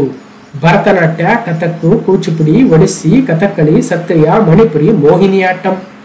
ಜೊತೆಗೆ ಕೇಂದ್ರದ ಸಂಸ್ಕೃತಿ ಸಚಿವಾಲಯ ಈ ತನ್ನ ಶಾಸ್ತ್ರೀಯ ಪಟ್ಟಿಯಲ್ಲಿ 8 ನೃತ್ಯ ಪ್ರಕಾರಗಳ ಜೊತೆಗೆ ಚೌ ನೃತ್ಯವನ್ನು ಕೂಡ ಸೇರಿಸಿಕೊಂಡಿದೆ. ಹಾಗಾದ್ರೆ ಚೌ ನೃತ್ಯ, ಯಕ್ಷಗಾನ, ಭಾಗವತ ಮೇಳ ಇವುಗಳನ್ನು ಪಟ್ಟಿಗೆ ಸೇರಿಸಿದಾರಾ ಇಲ್ವಾ? ಸೊ ಭರತನಾಟ್ಯ ಯಾವ ರಾಜ್ಯದ್ದು? ಕೇರಳದ 2 ನೃತ್ಯ ಪ್ರಕಾರಗಳು, ಶಾಸ್ತ್ರೀಯ ನೃತ್ಯ ಪ್ರಕಾರಗಳು ಯಾವ್ದು? ಒಂದು ಮೋಹಿನಿಯಾಟ್ಟಂ ಆದ್ರೆ ಮತ್ತೊಂದು ಕಥಕ್ಕಳಿ. ಕೂಚಿಪುಡಿ ಯಾವ ರಾಜ್ಯಕ್ಕೆ ಸಂಬಂಧಿಸಿದೆ? ಹೀಗೆ ಪ್ರಶ್ನೆಗಳು ಬಹಳ ಬಂದಿದ್ದಾವೆ. ನಮಗೆ ತಾಳ್ಮೆ ಇರಬೇಕು ಓದೋದಕ್ಕೆ. ಇವು ಶಾಸ್ತ್ರೀಯ ನೃತ್ಯ ಪ್ರಕಾರಗಳಾದ್ರೆ ಮದುವೆ, ಹಬ್ಬ, ಹರಿದಿನ, ಹೆರಿಗೆ, ವಿವಿಧ ಸಮುದಾಯಗಳ ಆಚರಣೆ ಪ್ರಕಾರಗಳಲ್ಲೂ ಕೂಡ ಸಾಕಷ್ಟು ನೃತ್ಯ ಪ್ರಕಾರಗಳನ್ನು ಕಾಣ್ತೀವಿ. ಅವುಗಳನ್ನು ಜಾನಪದ ನೃತ್ಯ ಪ್ರಕಾರ ಅಂತೀವಿ. ಈಗ ನಾವು ಅಸ್ಸಾಂಗೆ ಹೋದ್ರೆ ಬಿಹು, ಬಿಚುವ, ನಟಪೂಜಾ, ಮಹಾರಸ್, ಕಲಿಗೋಪಾಲ್, ಭಾಗುರುಂಬ, ನಾಗ ನೃತ್ಯ, ಕೇಲುಗೋಪಾಲ್, ಈ ಸಾಕಷ್ಟು ನೃತ್ಯ ಪ್ರಕಾರಗಳಿದಾವೆ. ಕರ್ನಾಟಕದಲ್ಲಿ ಯಕ್ಷಗಾನ, ಉತ್ತರಿ, ಸುಗ್ಗಿ, ಕುಣಿತ, ಕರಗ ಎನ್ನುವ ವಿವಿಧ ನೃತ್ಯ ಪ್ರಕಾರಗಳನ್ನು, ಜಾನಪದ ನೃತ್ಯ ಪ್ರಕಾರಗಳನ್ನು ಕಾಣ್ತೀವಿ. ಯಾವ ರಾಜ್ಯ, ಯಾವ ಜಾನಪದ ನೃತ್ಯ ಪ್ರಕಾರ? ಸೊ ಒಂದು ಲಿಸ್ಟ್ ಅನ್ನ ಕಂಪ್ಲೀಟ್ ಆಗಿ ಹೇಳಿದೀನಿ. ಕ್ಲಾಸ್ ನಂಬರ್ 231 ಹೋಗಿ ನೋಡಬೇಕು. ಇಲ್ಲಿ ಸಿಂಪಲ್ ಆಗಿ ಪ್ರಶ್ನೆ ಇರ್ತಕ್ಕಂಥದ್ದು, ಜುಮೂರ್ ಎನ್ನುವ ಸಾಂಪ್ರದಾಯಿಕ ನೃತ್ಯ ಯಾವ ರಾಜ್ಯ ಅಂದ್ರೆ ಅಸ್ಸಾಂ, ಬಿಹು ಯಾವ ರಾಜ್ಯ ಅಂದ್ರೆ ಅಸ್ಸಾಂ. ಅಷ್ಟು ತಿಳ್ಕೊಂಡ್ರೆ ಸಾಕಾಗಲ್ವಲ್ಲ? ಬೇರೆ ಬೇರೆ ರಾಜ್ಯಗಳು ಇದೇ ಒಂದು ನೆಪ ಇಟ್ಕೊಂಡು ಎಲ್ಲವನ್ನು ರಿವಿಷನ್ ಮಾಡ್ಕೊಳ್ತಕ್ಕಂಥದ್ದು ಒಬ್ಬ ವಿದ್ಯಾರ್ಥಿಯ ಕರ್ತವ್ಯ, ಒಬ್ಬ ಟೀಚರ್ ಕೂಡ ನಾನು ಹೇಳ್ಬೇಕಾಗಿರ್ತಕ್ಕಂಥದ್ದು ನನ್ನ ಕರ್ತವ್ಯ. ಓಕೆ, ಸೊ ಇಷ್ಟು ಹೇಳ್ತಾ ಇನ್ನು ಆಸ್ಸಾಂ ಎಲ್ಲಿದೆ? ನಮ್ಮ ನಾರ್ತ್ ಈಸ್ಟರ್ನ್ ಸ್ಟೇಟ್ಸ್ ಅಲ್ಲಿರ್ತಕ್ಕಂಥ ಒಂದು ರಾಜ್ಯ. ಆಸ್ಸಾಂನ ರಾಜಧಾನಿ ದಿಸ್ಪುರ್ ಆಗುತ್ತೆ ಮತ್ತು 1926 ಜನವರಿ ರಾಜ್ಯವಾಗಿತ್ತು. ಆಸಾಮೀಸ್ ಭಾಷೆ ಇದೆ, 35 ಜಿಲ್ಲೆಗಳಿದ್ದಾವೆ. ಲಕ್ಷ್ಮಣ ಪ್ರಸಾದ್ ಆಚಾರ್ಯರವರು ಅಲ್ಲಿನ ರಾಜ್ಯಪಾಲರು, ಹಿಮಂತ ಬಿಶ್ವ ಶರ್ಮಾ ಮುಖ್ಯಮಂತ್ರಿಗಳು ಆಸಾಂ ರಾಜ್ಯದ್ದು. ಆಸಾಂ ಎನ್ನೋದು ಟೂರಿಸಂ ಟ್ಯಾಗ್ಲೈನ್ ಆದ್ರೆ ಗುವಾಹತಿಯಲ್ಲಿ ತನ್ನ ಹೈಕೋರ್ಟ್ ಅನ್ನು ಹೊಂದಿದೆ. 14 ಲೋಕಸಭಾ ಸ್ಥಾನಗಳು, 7 ರಾಜ್ಯಸಭಾ ಸ್ಥಾನಗಳು, 126 ವಿಧಾನಸಭಾ ಸ್ಥಾನಗಳು. ಓಕೆ, ಜೊತೆಗೆ ಕಾಜಿರಂಗ ರಾಷ್ಟ್ರೀಯ ಉದ್ಯಾನವನ, ಮನಸ್ ವನ್ಯಜೀವಿ ಅಭಯಾರಣ್ಯಗಳು, 2 ಹೆರಿಟೇಜ್ ಸೈಟ್ಗಳು ಹೌದು, 2 ಬಯೋಸ್ಫಿಯರ್ ರಿಸರ್ವ್ ಕೂಡ ಹೌದು. ಅದೇ ರೀತಿಯಾಗಿ ಟೈಗರ್ ರಿಸರ್ವ್ ಕೂಡ ಇದಾವೆ. ಕಾಜಿರಂಗ, ವರಂಗ್, ಮನಸ್, ನಮೇರಿ, ಡಿಬ್ರು ಸೈಕೋವಾ, ಮನಸ್ ಎನ್ನುವ ಬಯೋಸ್ಫಿಯರ್ ರಿಸರ್ವ್ ಇದಾವೆ. ದೀಪುರ್ ಬೇಲ್ ಎನ್ನುವ ಒಂದು ರಾಮ್ಸರ್ ಸೈಟ್ ಕೂಡ ಇದೆ. ನ್ಯಾಷನಲ್ ಪಾರ್ಕ್ಸ್ ಅಂತೂ 7 ನ್ಯಾಷನಲ್ ಪಾರ್ಕ್ಗಳನ್ನು ಹೊಂದಿರತಕ್ಕಂತಹ ರಾಜ್ಯವಾಗಿದೆ ಆಸಾಂ. ದಿಬ್ರು ಸೈಕೋವಾ, ರೈಮೋನಾ, ದಹಿಂಗ್, ಕಾಜಿರಂಗ, ಮನಸ್, ನಮೇರಿ, ವರಂಗ್ ಎನ್ನುವ ನ್ಯಾಷನಲ್ ಪಾರ್ಕ್ಗಳಿದಾವೆ. ಇನ್ನು ವೈಲ್ಡ್ ಲೈಫ್ ಸೆಂಚುರೀಸ್ ಸಾಕಷ್ಟಿದಾವೆ. ಅಲ್ಲಿ ಮಜುಲಿ ಎನ್ನುವ ಒಂದು ಹೆರಿಟೇಜ್ ಸೈಟ್ ಕೂಡ ಇದೆ. ಬೋಡೋ, ಕಚರಿ, ಕರ್ಬಿ ಎನ್ನುವ ಬುಡಕಟ್ಟು ಜನಾಂಗಗಳು, ಬಿಹು, ಬಾಗುರಂಬ, ಬೋರ್ತಾಲ್, ಜುಮೂರ್ ಎನ್ನುವ ನೃತ್ಯ ಪ್ರಕಾರಗಳು, ಬಿಹು, ಮಹೋವಾ, ಅಲಿ ಹೈ ಲಿಗಾಂಗ್ ಎನ್ನುವ ಹಬ್ಬಗಳು, ಬ್ರಹ್ಮಪುತ್ರ, ಭಾರತ್ ನದಿ, ದಿಹಿಂಗ್ ನದಿಗಳಿದಾವೆ, ಅಣೆಕಟ್ಟುಗಳಿದಾವೆ, ಜಲಪಾತಗಳಿದಾವೆ. ಇವೆಲ್ಲವನ್ನು ಕೂಡ ಅವಾಗ ರಿವಿಷನ್ ಮಾಡ್ಕೊಳ್ಬೇಕಾಗಿರ್ತಕ್ಕಂಥದ್ದು ನಮ್ಮ ಕರ್ತವ್ಯ. ಸೊ ಇಷ್ಟು ಹೇಳ್ತಾ, so let's move on to the next question. Okay, ಇನ್ನು ಕ್ವಶನ್ ನಂಬರ್ 5 ಬಹಳ ಸುದ್ದಿಯಲ್ಲಿ ಕಂಡು ಬರ್ತಾ ಇದೆ. ಪಾರ್ಕಿನ್ಸನ್ ಕಾಯಿಲೆ ಎಂದರೇನು? What is Parkinson's disease recently seen in the news? ಅಂದ್ರೆ ಸಿಂಪಲ್ ಆಗಿ ಇದು ಯಾವುದಕ್ಕೆ ಸಂಬಂಧಿಸಿದೆ, ಯಾವ ದೇಹದ ಭಾಗಕ್ಕೆ ಈ ರೀತಿಯ ಕಾಯಿಲೆ ಬರುತ್ತೆ, ಅಥವಾ ಯಾವ ವೈರಸ್ ಇಂದ ಇಂತಹ ಕಾಯಿಲೆ ಬರುತ್ತೆ ಅಂತಕ್ಕಂಥ ಸಾಮಾನ್ಯ ಪ್ರಶ್ನೆಗಳನ್ನ ನಾವು ಸಾಮಾನ್ಯ ವಿಜ್ಞಾನದ ಪ್ರಶ್ನೆಗಳನ್ನ ಕಾಣ್ತಾ ಇದ್ದೀವಿ. ಸೊ ಹಾಗಾದ್ರೆ ಸುದ್ದಿಲಿದೆ. ಸೊ ಕರೆಂಟ್ ಅಫೇರ್ಸ್ ಅಲ್ಲಿ ಮಾತಾಡ್ತಾ ಇದೀವಿ. ಸೊ ಪಾರ್ಕಿನ್ಸನ್ಸ್ ಡಿಸೀಸು ಕೆಳಗಿನ ಯಾವ ಒಂದು ಆಪ್ಷನ್ಗೆ ಸರಿ ಹೊಂದುತ್ತೆ? ಸೊ ಹೃದಯದ ರಕ್ತನಾಳದ ಅಸ್ವಸ್ಥತೆ, ಪ್ರಗತಿಶೀಲ ನರವೈಜ್ಞಾನಿಕ ಅಸ್ವಸ್ಥತೆ, ಉಸಿರಾಟದ ಕಾಯಿಲೆ, ಒಂದು ರೀತಿಯ ಕ್ಯಾನ್ಸರ್. ಅಂದ್ರೆ ಇದೊಂದು ಪ್ರೋಗ್ರೆಸಿವ್ ನ್ಯೂರಲಾಜಿಕಲ್ ಡಿಸಾರ್ಡರ್. ಅಂದ್ರೆ ಸುಮಾರು 60-65 ವರ್ಷ ಆದಾಗ ಸಾಮಾನ್ಯವಾಗಿ ಬರ್ತಕ್ಕಂಥ ಒಂದು ಕಾಯಿಲೆ ಪಾರ್ಕಿನ್ಸನ್ಸ್ ಕಾಯಿಲೆ. ಸೊ ಇದು ಯಾವ ರೀತಿಯಾಗಿರುತ್ತೆ, ಯಾವ ರೀತಿಯಾಗಿ ಬರುತ್ತೆ? ಸೊ ಎಕ್ಸಾಮ್ ಅಲ್ಲಿ ಏನ್ ಕೇಳ್ಬೋದು, ಏನನ್ನ ನೆನ್ಪಿಡ್ಬೇಕು? ಇದ್ಯಾಕೆ ಸುದ್ದಿಯಲ್ಲಿದೆ ಅಂದ್ರೆ ಇತ್ತೀಚೆಗೆ new treatment to help the people with Parkinson's, ಯಾರು ಪಾರ್ಕಿನ್ಸನ್ಸ್ ಕಾಯಿಲೆಯಿಂದ ಬಳಲ್ತಾ ಇದ್ದಾರೋ ಅವರಿಗೆ ಅನುಕೂಲ ಆಗೋದಕ್ಕೆ ಹೊಸ ಟ್ರೀಟ್ಮೆಂಟ್ ಅನ್ನು ಇವತ್ತು ಇನ್ವೆಂಟ್ ಮಾಡಿದ್ದಾರೆ. ಅದಕ್ಕೋಸ್ಕರ ಇವತ್ತು ಸುದ್ದಿಯಲ್ಲಿದೆ. ಸೊ ಆ ಟ್ರೀಟ್ಮೆಂಟ್ಗೋಸ್ಕರ ಹಿಂದೆ ಬೇರೆ ಬೇರೆ ದೇಶಗಳಿಗೆ ಹೋಗ್ಬೇಕಾಗಿತ್ತು. ಬಟ್ ಇವತ್ತು ಬಹಳ ಈಸಿಯಾಗಿ ಎಲ್ಲ ಕಡೆ ದೊರಕತಕ್ಕಂತ ಒಂದು ರಿಸರ್ಚ್ ಅನ್ನ ಮಾಡಿದ್ದಾರೆ. ಅದಕ್ಕೋಸ್ಕರ ಸುದ್ದಿಯಲ್ಲಿದೆ. ಸೊ ಪಾರ್ಕಿನ್ಸನ್ ಕಾಯಿಲೆಯ ರೋಗಿಗಳಲ್ಲಿ ಜೀನ್ ರೂಪಾಂತರಗಳು ನಿರೀಕ್ಷೆಗಿಂತ ಹೆಚ್ಚು ಸಾಮಾನ್ಯವಾಗಿದೆ ಎಂದು ಸಂಶೋಧಕರು ಕಂಡುಕೊಂಡಿದ್ದಾರೆ. ವಿಶಾಲವಾದ ಆನುವಂಶಿಕ ಪರೀಕ್ಷೆಯನ್ನು ಸೂಚಿಸುತ್ತೆ. ಒಟ್ಟಿನಲ್ಲಿ ಸುದ್ದಿಯಲ್ಲಿದೆ. ಸೊ ಇದೊಂದು ನರ ವೈಜ್ಞಾನಿಕ ಕಾಯಿಲೆ ಅಥವಾ ನರಗಳಿಗೆ ಸಂಬಂಧಿಸಿರ್ತಕ್ಕಂಥ ಕಾಯಿಲೆ. ಸಾಮಾನ್ಯವಾಗಿ 60ನೇ ವರ್ಷದಲ್ಲಿ ಆರಂಭವಾಗುತ್ತೆ. ದೇಹದ ಸಮತೋಲನ ಮತ್ತು ಚಲನೆ ಇವೆಲ್ಲವೂ ಕೂಡ ಏರುಪೇರಾಗುತ್ತೆ ಅಲ್ವಾ. ವಯಸ್ಸಾದವರಲ್ಲಿ ಕಂಡು ಬರ್ತಕ್ಕಂತಹ ಪಾರ್ಕಿನ್ಸನ್ಸ್ ಕಾಯಿಲೆ ಅಲ್ವಾ. ನಿಲ್ಲದಕ್ಕೆ ಬರಲ್ಲ, ಕೈಗಳು ನಡುಗ್ತಾ ಇರ್ತವೆ, ಟ್ರೆಮೋರ್ ಅಂತ ಕರಿತೀವಿ, ಮತ್ತು ಡೋಪಮೈನ್ ಲೆವೆಲ್ ಕಡಿಮೆ ಆಗುತ್ತೆ. ಸೊ ಹೀಗೆ ಇವೆಲ್ಲವೂ ಕೂಡ ಪಾರ್ಕಿನ್ಸನ್ಸ್ ಡಿಸೀಸ್ನ ಗುಣಲಕ್ಷಣಗಳಾಗ್ತವೆ. ಇದು ಸುದ್ದಿಯಲ್ಲಿದೆ. ಇದು ಯಾವುದಕ್ಕೆ ಸಂಬಂಧಿಸಿದೆ? ಇದೊಂದು ಹೃದಯಕ್ಕೆ ಸಂಬಂಧಿಸಿದೆಯಾ ಅಥವಾ ನರಗಳಿಗೆ ಸಂಬಂಧಿಸಿದೆಯಾ, ಉಸಿರಾಟಕ್ಕೆ ಸಂಬಂಧಿಸಿದೆಯಾ ಅಂತ ಕೇಳ್ತಾರೆ. ಸಿಂಪಲ್ ಆಗಿ ಇದೊಂದು ನ್ಯೂರಲಾಜಿಕಲ್ ಡಿಸಾರ್ಡರ್ ಅನ್ನೋದನ್ನ ನೆನ್ಪಿಡ್ಬೇಕು. ಸೊ ಅದ್ರ ಬಗ್ಗೆ ಮತ್ತಷ್ಟು ಮಾಹಿತಿ ಇದೆ. ಅದು ಯಾವ ರೀತಿಯಾಗಿ ಬರುತ್ತೆ, ಏನು ವಯಸ್ಸಾದ್ಮೇಲೆ ಯಾವ ರೀತಿಯಾಗಿ ಬರುತ್ತೆ ಅನ್ನೋದನ್ನ ಕಾಣ್ಬೋದು. ಇನ್ನು ಹಸಿರು ಜಲಜನಕ ಮಿಷನ್ 19,744 ಕೋಟಿ ರೂಪಾಯಿಗಳನ್ನು ಮೀಸಲಿರಿಸಿದೀವಿ ಅಂತ ಕೇಂದ್ರದ ಸಚಿವರು ಕರ್ನಾಟಕದವರು ಪ್ರಹ್ಲಾದ್ ಜೋಶಿ ಅವರು ಹೇಳಿದ್ದಾರೆ. ಹಾಗಾದ್ರೆ ಗ್ರೀನ್ ಹೈಡ್ರೋಜನ್ ಮಿಷನ್ ಅಂದ್ರೆ ಏನು? ಗ್ರೀನ್ ಹೈಡ್ರೋಜನ್ ನ ಯಾವ್ದ್ರಿಂದ ತಯಾರು ಮಾಡ್ತಾರೆ? ಬ್ಲೂ ಹೈಡ್ರೋಜನ್ ಅಂದ್ರೆ ಏನು? ಗ್ರೇ ಹೈಡ್ರೋಜನ್ ಅಂದ್ರೆ ಏನು ಅಲ್ವಾ? ಈ ರೀತಿಯಾಗಿರ್ತಕ್ಕಂಥವು ಬಹಳ ಸುದ್ದಿಯಲ್ಲಿದ್ದಾವೆ. ಅದನ್ನು ಕೂಡ ಒಂದ್ಸಲ ನೋಡ್ಕೊಂಡ್ಬಿಡೋಣ. ನ್ಯೂಸ್ ಏನಿದೆ? ಕೇಂದ್ರ ಸಚಿವ ಪ್ರಹ್ಲಾದ್ ಜೋಶಿ ಮಾಹಿತಿ. ಹಸಿರು ಜಲಜನಕ ಮಿಷನ್ಗೆ 19,000 ಕೋಟಿ ರೂಪಾಯಿ ಮೀಸಲು ಅಂತ.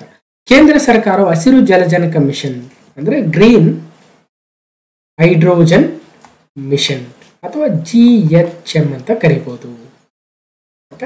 ಸೊ ಇದಕ್ಕೆ ಸುಮಾರು 19,744 ಕೋಟಿ ರೂಪಾಯಿ ಮೀಸಲಿಟ್ಟಿದೆ ಅಂತ ಕೇಂದ್ರದ ನೂತನ ಮತ್ತು ನವೀಕರಿಸಬಹುದಾಗಿರ್ತಕ್ಕಂತಹ ಇಂಧನ ಸಚಿವರು ಪ್ರಹ್ಲಾದ್ ಜೋಶಿ ರವರು ಹೇಳಿದ್ದಾರೆ. ಸೈಟ್ ಎನ್ನುವ ಒಂದು ಯೋಜನೆ ಅಡಿಯಲ್ಲಿ ಹಸಿರು ಜಲಜನಕ ಮಿಷನ್ಗೆ ಉತ್ತೇಜನ ನೀಡಲಾಗಿದೆ. ಭಾರತವು ನಾವು ಹಸಿರು ಉದ್ಯೋಗ ವಲಯಕ್ಕಾಗಿ ಬೃಹತ್ ಮಾರ್ಗಸೂಚಿಯನ್ನು ಸಿದ್ಧಪಡಿಸಿದ್ದೀವಿ. ಹಸಿರು ಜಲಜನಕ, ಎಲೆಕ್ಟ್ರಿಕ್ ವಾಹನಗಳಂತಹ ಹಲವು ಕ್ಷೇತ್ರಗಳ ಅಭಿವೃದ್ಧಿಗೆ ಮಹತ್ವದ ಹೆಜ್ಜೆ ಇಟ್ಟಿದ್ದೀವಿ ಅಂತ ಈ ಸಂದರ್ಭದಲ್ಲಿ ಹೇಳಿದ್ದಾರೆ. ಹಾಗಾದ್ರೆ ಹಸಿರು ಹೈಡ್ರೋಜನ್ ಅಂದ್ರೆ ಏನು? ಒಂದು ಬ್ಲೂ ಹೈಡ್ರೋಜನ್, ಇನ್ನೊಂದು ಗ್ರೇ ಹೈಡ್ರೋಜನ್, ಇನ್ನೊಂದು ಗ್ರೀನ್ ಹೈಡ್ರೋಜನ್ ಅಂತ ಹೀಗೆ ಬೇರೆ ಬೇರೆ ಹೈಡ್ರೋಜನ್ಗಳಿದಾವೆ. ಸೊ ಬ್ರೌನ್ ಹೈಡ್ರೋಜನ್ ಅಂತಿದೆ, ಗ್ರೇ ಹೈಡ್ರೋಜನ್ ಅಂತಿದೆ, ಬ್ಲೂ ಹೈಡ್ರೋಜನ್, ಗ್ರೀನ್ ಹೈಡ್ರೋಜನ್. ನಾವು ಮಾತಾಡ್ತಾ ಇರ್ತಕ್ಕಂಥದ್ದು ಗ್ರೀನ್ ಹೈಡ್ರೋಜನ್ ಬಗ್ಗೆ. Hydrogen extracted from water using a method called electrolysis. So method ಕೂಡ ಕೇಳಿದ್ದಾರೆ. ಸೊ ಗ್ರೀನ್ ಹೈಡ್ರೋಜನ್ ಅಲ್ಲಿ ಬಳಸ್ತಕ್ಕಂಥ ಮೆಥಡ್ ಅನ್ನ ನಾವು ಎಲೆಕ್ಟ್ರೋಲೈಸಿಸ್ ಅಂತ ಕರಿತೀವಿ. ಇದರಲ್ಲಿ ವಾಟರ್ ಅನ್ನು ಬಳಸಲಾಗುತ್ತೆ, ನೀರನ್ನು ಬಳಸಲಾಗುತ್ತೆ, ಅದರ ಮೂಲಕ ಹೈಡ್ರೋಜನ್ ಅನ್ನ ಎಕ್ಸ್ಟ್ರಾಕ್ಟ್ ಮಾಡಲಾಗುತ್ತೆ. ಹೌದು, H2O hydrogen extraction through the electrolysis. ಇದ್ರ ಬಗ್ಗೆ ಹಿಂದೆ ಕೂಡ ಮಾತಾಡಿದ್ದೆ. ಬಟ್ ಇಲ್ಲಿ ಒಂದು ಪ್ರಮುಖವಾಗಿರ್ತಕ್ಕಂಥದ್ದು ಯಾಕೆ ಗ್ರೀನ್ ಹೈಡ್ರೋಜನ್ ಅಂತ ಕರಿತೀವಿ ಅಂದ್ರೆ, ಈ ಗ್ರೀನ್ ಹೈಡ್ರೋಜನ್ಗೆ ಪ್ರೋಸೆಸ್ಗೆ ಬೇಕಾಗಿರ್ತಕ್ಕಂಥ ವಿದ್ಯುತ್ ಅನ್ನ ಯಾವುದರಿಂದ ಉತ್ಪಾದಿಸಲಾಗಿರುತ್ತೆ ಅಂದ್ರೆ ರಿನ್ಯೂವಬಲ್ ಎನರ್ಜಿಯಿಂದ. ಒಂದು ಪವನ ವಿದ್ಯುತ್ತು, ಸೋಲಾರ್ ವಿದ್ಯುತ್ತು. ಓಕೆ, ಸೊ ಇಂಥವುಗಳಿಂದ ಬಳಸಲಾಗುತ್ತೆ. ಹಾಗಾಗಿ ಇಲ್ಲಿ ಕಾರ್ಬನ್ ಎಮಿಷನ್ ಇರೋದಿಲ್ಲ, ಪರಿಸರಕ್ಕೆ ಬಹಳ ಪೂರಕವಾಗಿರುತ್ತೆ. So green hydrogen. ಇನ್ನೊಂದು blue hydrogen. Hydrogen produced from the natural gas, but the output carbon dioxide is captured and stored, thereby avoiding the carbon emission. So carbon ಅಂತೂ produce ಆಗುತ್ತೆ blue hydrogen using the natural gas. ಇನ್ನೊಂದು grey hydrogen. Hydrogen produced when natural gas is transformed by the burning methane and the resulting carbon dioxide is released back into the air. So carbon dioxide release ಆಗುತ್ತೆ. So it's not a green hydrogen, gray hydrogen. Using the natural gas only, but burning the methane. In the brown hydrogen, hydrogen produced when coal is transformed under high pressure conditions and the carbon dioxide released back into the air. So ಹಾಗಾಗಿ ಇಲ್ಲೂ carbon dioxide, ಇಲ್ಲೂ carbon dioxide, ಇಲ್ಲೂ carbon dioxide, ಒಂದೇ ಒಂದು without carbon dioxide ಇರ್ತಕ್ಕಂಥದ್ದು green hydrogen. ಅದಕ್ಕೋಸ್ಕರನೇ green hydrogen ಉತ್ಪಾದನೆಗೆ 20,000 ಕೋಟಿ ರೂಪಾಯಿಗಳ ಮೀಸಲಿರಿಸಿದ್ದೀವಿ ಹಸಿರು ಜಲಜನಕ ಮಿಷನ್ ಅಂತ ಹೇಳಿದ್ದಾರೆ. ಒಟ್ಟಾರೆಯಾಗಿ ಎಲೆಕ್ಟ್ರಿಕ್ ವಾಹನಗಳನ್ನು ಬಳಸಬೇಕು, ಗ್ರೀನ್ ಹೈಡ್ರೋಜನ್ ಅನ್ನು ಬಳಸಬೇಕು, ಸೋಲಾರು, ವಿಂಡ್ ಎನರ್ಜಿಯನ್ನು ಬಳಸಬೇಕು. ಆ ಮೂಲಕ ದೇಶದಲ್ಲಿನ ಕಾರ್ಬನ್ ಎಮಿಷನ್ ಅನ್ನು ತಡಿಬೇಕು. ಅರ್ಥ ಆಯ್ತು ಅನ್ಕೊಳ್ತೀನಿ. ಸೊ ಒಂದೊಂದ್ಸಲ ಕೇಳ್ತಾರೆ, ಯಾವುದೇ ಹಸಿರು ಮನೆ ಅನಿಲ ಹೊರಸೂಸುವಿಕೆಯನ್ನು ಸೃಷ್ಟಿಸದ ಗಾಳಿ ಅಂದ್ರೆ ಪವನ ಅಥವಾ ಸೌರ ಅಂದ್ರೆ ಸೋಲಾರ್ ಶಕ್ತಿಯಂತಹ ನವೀಕರಿಸಬಹುದಾದ ಶಕ್ತಿಯನ್ನು ಬಳಸಿಕೊಂಡು ಉತ್ಪಾದಿಸಲಾದ ಹೈಡ್ರೋಜನ್ ಅನಿಲಕ್ಕೆ ಹಸಿರು ಹೈಡ್ರೋಜನ್ ಎಂದು ಕರೆಯಲಾಗುತ್ತದೆ. ಅರ್ಥ ಮಾಡ್ಕೊಳ್ಬೇಕು. ಒಂದ್ ವೇಳೆ ಅದು ಪಳೆಯುಳಿಕೆ ಇಂಧನ ಅಥವಾ ಇನ್ನಿತರ ಬೇರೆ ಸೋರ್ಸಸ್ ಇಂದ ಹೈಡ್ರೋಜನ್ ಉತ್ಪಾದನೆ ಆದ್ರೆ ಅದು ಗ್ರೀನ್ ಹೈಡ್ರೋಜನ್ ಅಲ್ಲ. ಬದಲಾಗಿ brown hydrogen, grey hydrogen, blue hydrogen ಅಂತ ಯಾವ್ದಾವ್ದನ್ನ ಬಳಸ್ತೀವಿ ಅನ್ನೋದ್ರ ಮೇಲೆ ಡಿವೈಡ್ ಆಗುತ್ತೆ. ಅದ್ರ ಬಗ್ಗೆ ಮತ್ತಷ್ಟು ಡೀಟೇಲ್ಸ್ ಕೂಡ ಇದೆ. ಒಟ್ಟಾರೆಯಾಗಿ ಹಸಿರು ಜಲಜನಕ ಅಂದ್ರೆ ನವೀಕರಿಸಬಹುದಾದ ಶಕ್ತಿಯನ್ನ ಬಳಸ್ಕೋಬೇಕು ಮತ್ತು ನೀರಿನ ವಿದ್ಯುತ್ ದ್ವಿವಿಭಜನೆ ಅಥವಾ ಎಲೆಕ್ಟ್ರೋಲೈಸಿಸ್ ಮೂಲಕ ಹೈಡ್ರೋಜನ್ ಅನ್ನು ಉತ್ಪಾದಿಸಲಾಗುತ್ತೆ ಅನ್ನೋದನ್ನ ನೆನಪಿಡಿ. ಯಾವುದೋ ಒಂದು ಎಕ್ಸಾಮ್ ಅಲ್ಲಿ ಯೂಸ್ ಆಗೇ ಆಗುತ್ತೆ. ಸರಿ, 7ನೇ ಪ್ರಶ್ನೆ. ಇತ್ತೀಚೆಗೆ ಸುದ್ದಿಯಲ್ಲಿ ಕಂಡು ಬಂದ ಪ್ರಳಯ್ ಎನ್ನುವ ಕ್ಷಿಪಣಿಯನ್ನ ಯಾವ ಸಂಸ್ಥೆ ಅಭಿವೃದ್ಧಿಪಡಿಸಿದೆ? Pralay missile recently seen in the news was developed by which organization? Pralay missile DRDO, ISRO, ಜಾಕ್ಸಾ, CNSA ಅಂದ್ರೆ ನಮ್ಮ DRDO ಪ್ರಳಯ್ ಕ್ಷಿಪಣಿಯನ್ನ ಅಭಿವೃದ್ಧಿಪಡಿಸಿದೆ. ಅದ್ಯಾಕೆ ಸುದ್ದಿಯಲ್ಲಿದೆ? ಹೀಗೆ DRDO ಇತ್ತೀಚೆಗೆ ಪ್ರಳಯ್ ಮಿಸೈಲ್ ಅನ್ನ ಟೆಸ್ಟ್ ಮಾಡಿತ್ತು ಒಂದ್ ಕಡೆ. ಮತ್ತೊಂದ್ ಕಡೆ ಭಾರತದ ಪ್ರಳಯ್ ಕ್ಷಿಪಣಿಯನ್ನ ನಾವು ಪರ್ಚೇಸ್ ಮಾಡೋದಕ್ಕೆ ರೆಡಿ ಇದ್ದೀವಿ ಅಂತ ಒಂದು ದೇಶ ಒಪ್ಪಂದ ಮಾಡ್ಕೊಳ್ಳಕ್ಕೆ ರೆಡಿ ಆಗಿದೆ. ಅದೇ ಆರ್ಮೇನಿಯಾ ಎನ್ನುವ ದೇಶ. ಆರ್ಮೇನಿಯಾದ ದೇಶವು ರೆಡಿ ಇದೆ to purchase. Armenia shows interest in Indian Pralay missile. ಅದಕ್ಕೋಸ್ಕರ ಪ್ರಳಯ್ ಮಿಸೈಲ್ ಅನ್ನ ಡೆವಲಪ್ ಮಾಡಿರ್ತಕ್ಕಂಥ ಸಂಸ್ಥೆ DRDO. ಇದರ ಡೀಟೇಲ್ಸ್ ಮತ್ತಷ್ಟು ಡೀಟೇಲ್ಸ್ ಇದೆ ನೋಡಬಹುದು. ಸೊ ಒಟ್ಟಾರೆಯಾಗಿ ಪ್ರಳಯ್ ಭಾರತದ DRDO ಅಭಿವೃದ್ಧಿಪಡಿಸಿದ ಒಂದು ಕ್ಷಿಪಣಿಯಾಗಿದ್ದು ಆರ್ಮೇನಿಯಾ ದೇಶವು ಇದನ್ನು ಪರ್ಚೇಸ್ ಮಾಡಕ್ಕೆ ಆಸಕ್ತಿಯನ್ನು ತೋರಿಸ್ತಾ ಇದೆ. ಪ್ರಳಯ್ ಕ್ಷಿಪಣಿಯು ಸುಮಾರು 350 ರಿಂದ 500 ಕಿಲೋಮೀಟರ್ ದೂರದ ಅರೆ ಬ್ಯಾಲಿಸ್ಟಿಕ್ ಮೇಲ್ಮೈಯಿಂದ ಮೇಲ್ಮೈಗೆ ಚಿಮ್ಮುವ ಕ್ಷಿಪಣಿಯಾಗಿದೆ. So 350 to 500 kilometre short range quasi ballistic surface to surface missile. So surface to surface, surface to air, air to surface, air to air ಅಂತ ಬೇರೆ ಬೇರೆ ಕಡೆ ಮಾತಾಡಿದೀವಿ. ಇನ್ನು ಬ್ಯಾಲಿಸ್ಟಿಕ್ ಅಂದ್ರೇನು ಅಥವಾ ಬೇರೆ ಬೇರೆ ಮಿಸೈಲ್ಗಳ ಏನು ನಾವೇನಂತೀವಿ ವಿಧಗಳನ್ನು ಕೂಡ ಬೇರೆ ಬೇರೆ ಕಡೆ ನಾನು ಹೇಳಿದ್ದೀನಿ. ಓಕೆ, ಹೀಗೆ ಒಟ್ಟಾರೆಯಾಗಿ ಪ್ರಳಯ ಕ್ಷಿಪಣಿಯ ಸುದ್ದಿಯಲ್ಲಿದೆ. ಆರ್ಮೇನಿಯಾ ರೆಡಿ ಇದೆ ಪರ್ಚೇಸ್ ಮಾಡೋದಕ್ಕೆ, ಮತ್ತು ಅದನ್ನ ಡೆವಲಪ್ ಮಾಡಿರ್ತಕ್ಕಂಥವ್ರು ಯಾರು ಅನ್ನೋದನ್ನ ತಿಳ್ಕೊಂಡ್ವಿ. ಸೊ ನಾನು ಯಾವುದೋ ಇತ್ತೀಚೆಗೆ ಮಾತಾಡಿದ್ದೆ, ಕ್ರೂಸ್ ಮಿಸೈಲ್ ಅಂದ್ರೆ ಯಾವ ರೀತಿಯಾಗಿ ವರ್ಕ್ ಆಗುತ್ತೆ, ಬ್ಯಾಲಿಸ್ಟಿಕ್ ಮಿಸೈಲ್ ಯಾವ ರೀತಿಯಾಗಿ ವರ್ಕ್ ಆಗುತ್ತೆ, ಅಥವಾ ಒಟ್ಟಾರೆಯಾಗಿ ಟೈಪ್ಸ್ ಆಫ್ ಮಿಸೈಲ್ಸ್ ವಿವಿಧ ರೀತಿಯಲ್ಲಿ ಯಾವ್ಯಾವ ಕ್ಯಾಟಗರಿಯಲ್ಲಿ ನಾವು ಮಿಸೈಲ್ಸ್ ನ ಕ್ಯಾಟಗರೈಸ್ ಮಾಡ್ತೀವಿ ಅಂತ ಕೂಡ ಡಿಸ್ಕಷನ್ ಮಾಡಿದ್ದೀವಿ. ಇನ್ನು ಪ್ರಳಯ ಮಿಸೈಲ್ ಬಗ್ಗೆ ಮತ್ತಷ್ಟು ಡೀಟೇಲ್ಸ್ ಕೂಡ ಇದೆ, ನೋಡಬಹುದು. ಇನ್ನು ಆರ್ಮೇನಿಯಾ ಎಲ್ಲಿ ಬರುತ್ತೆ?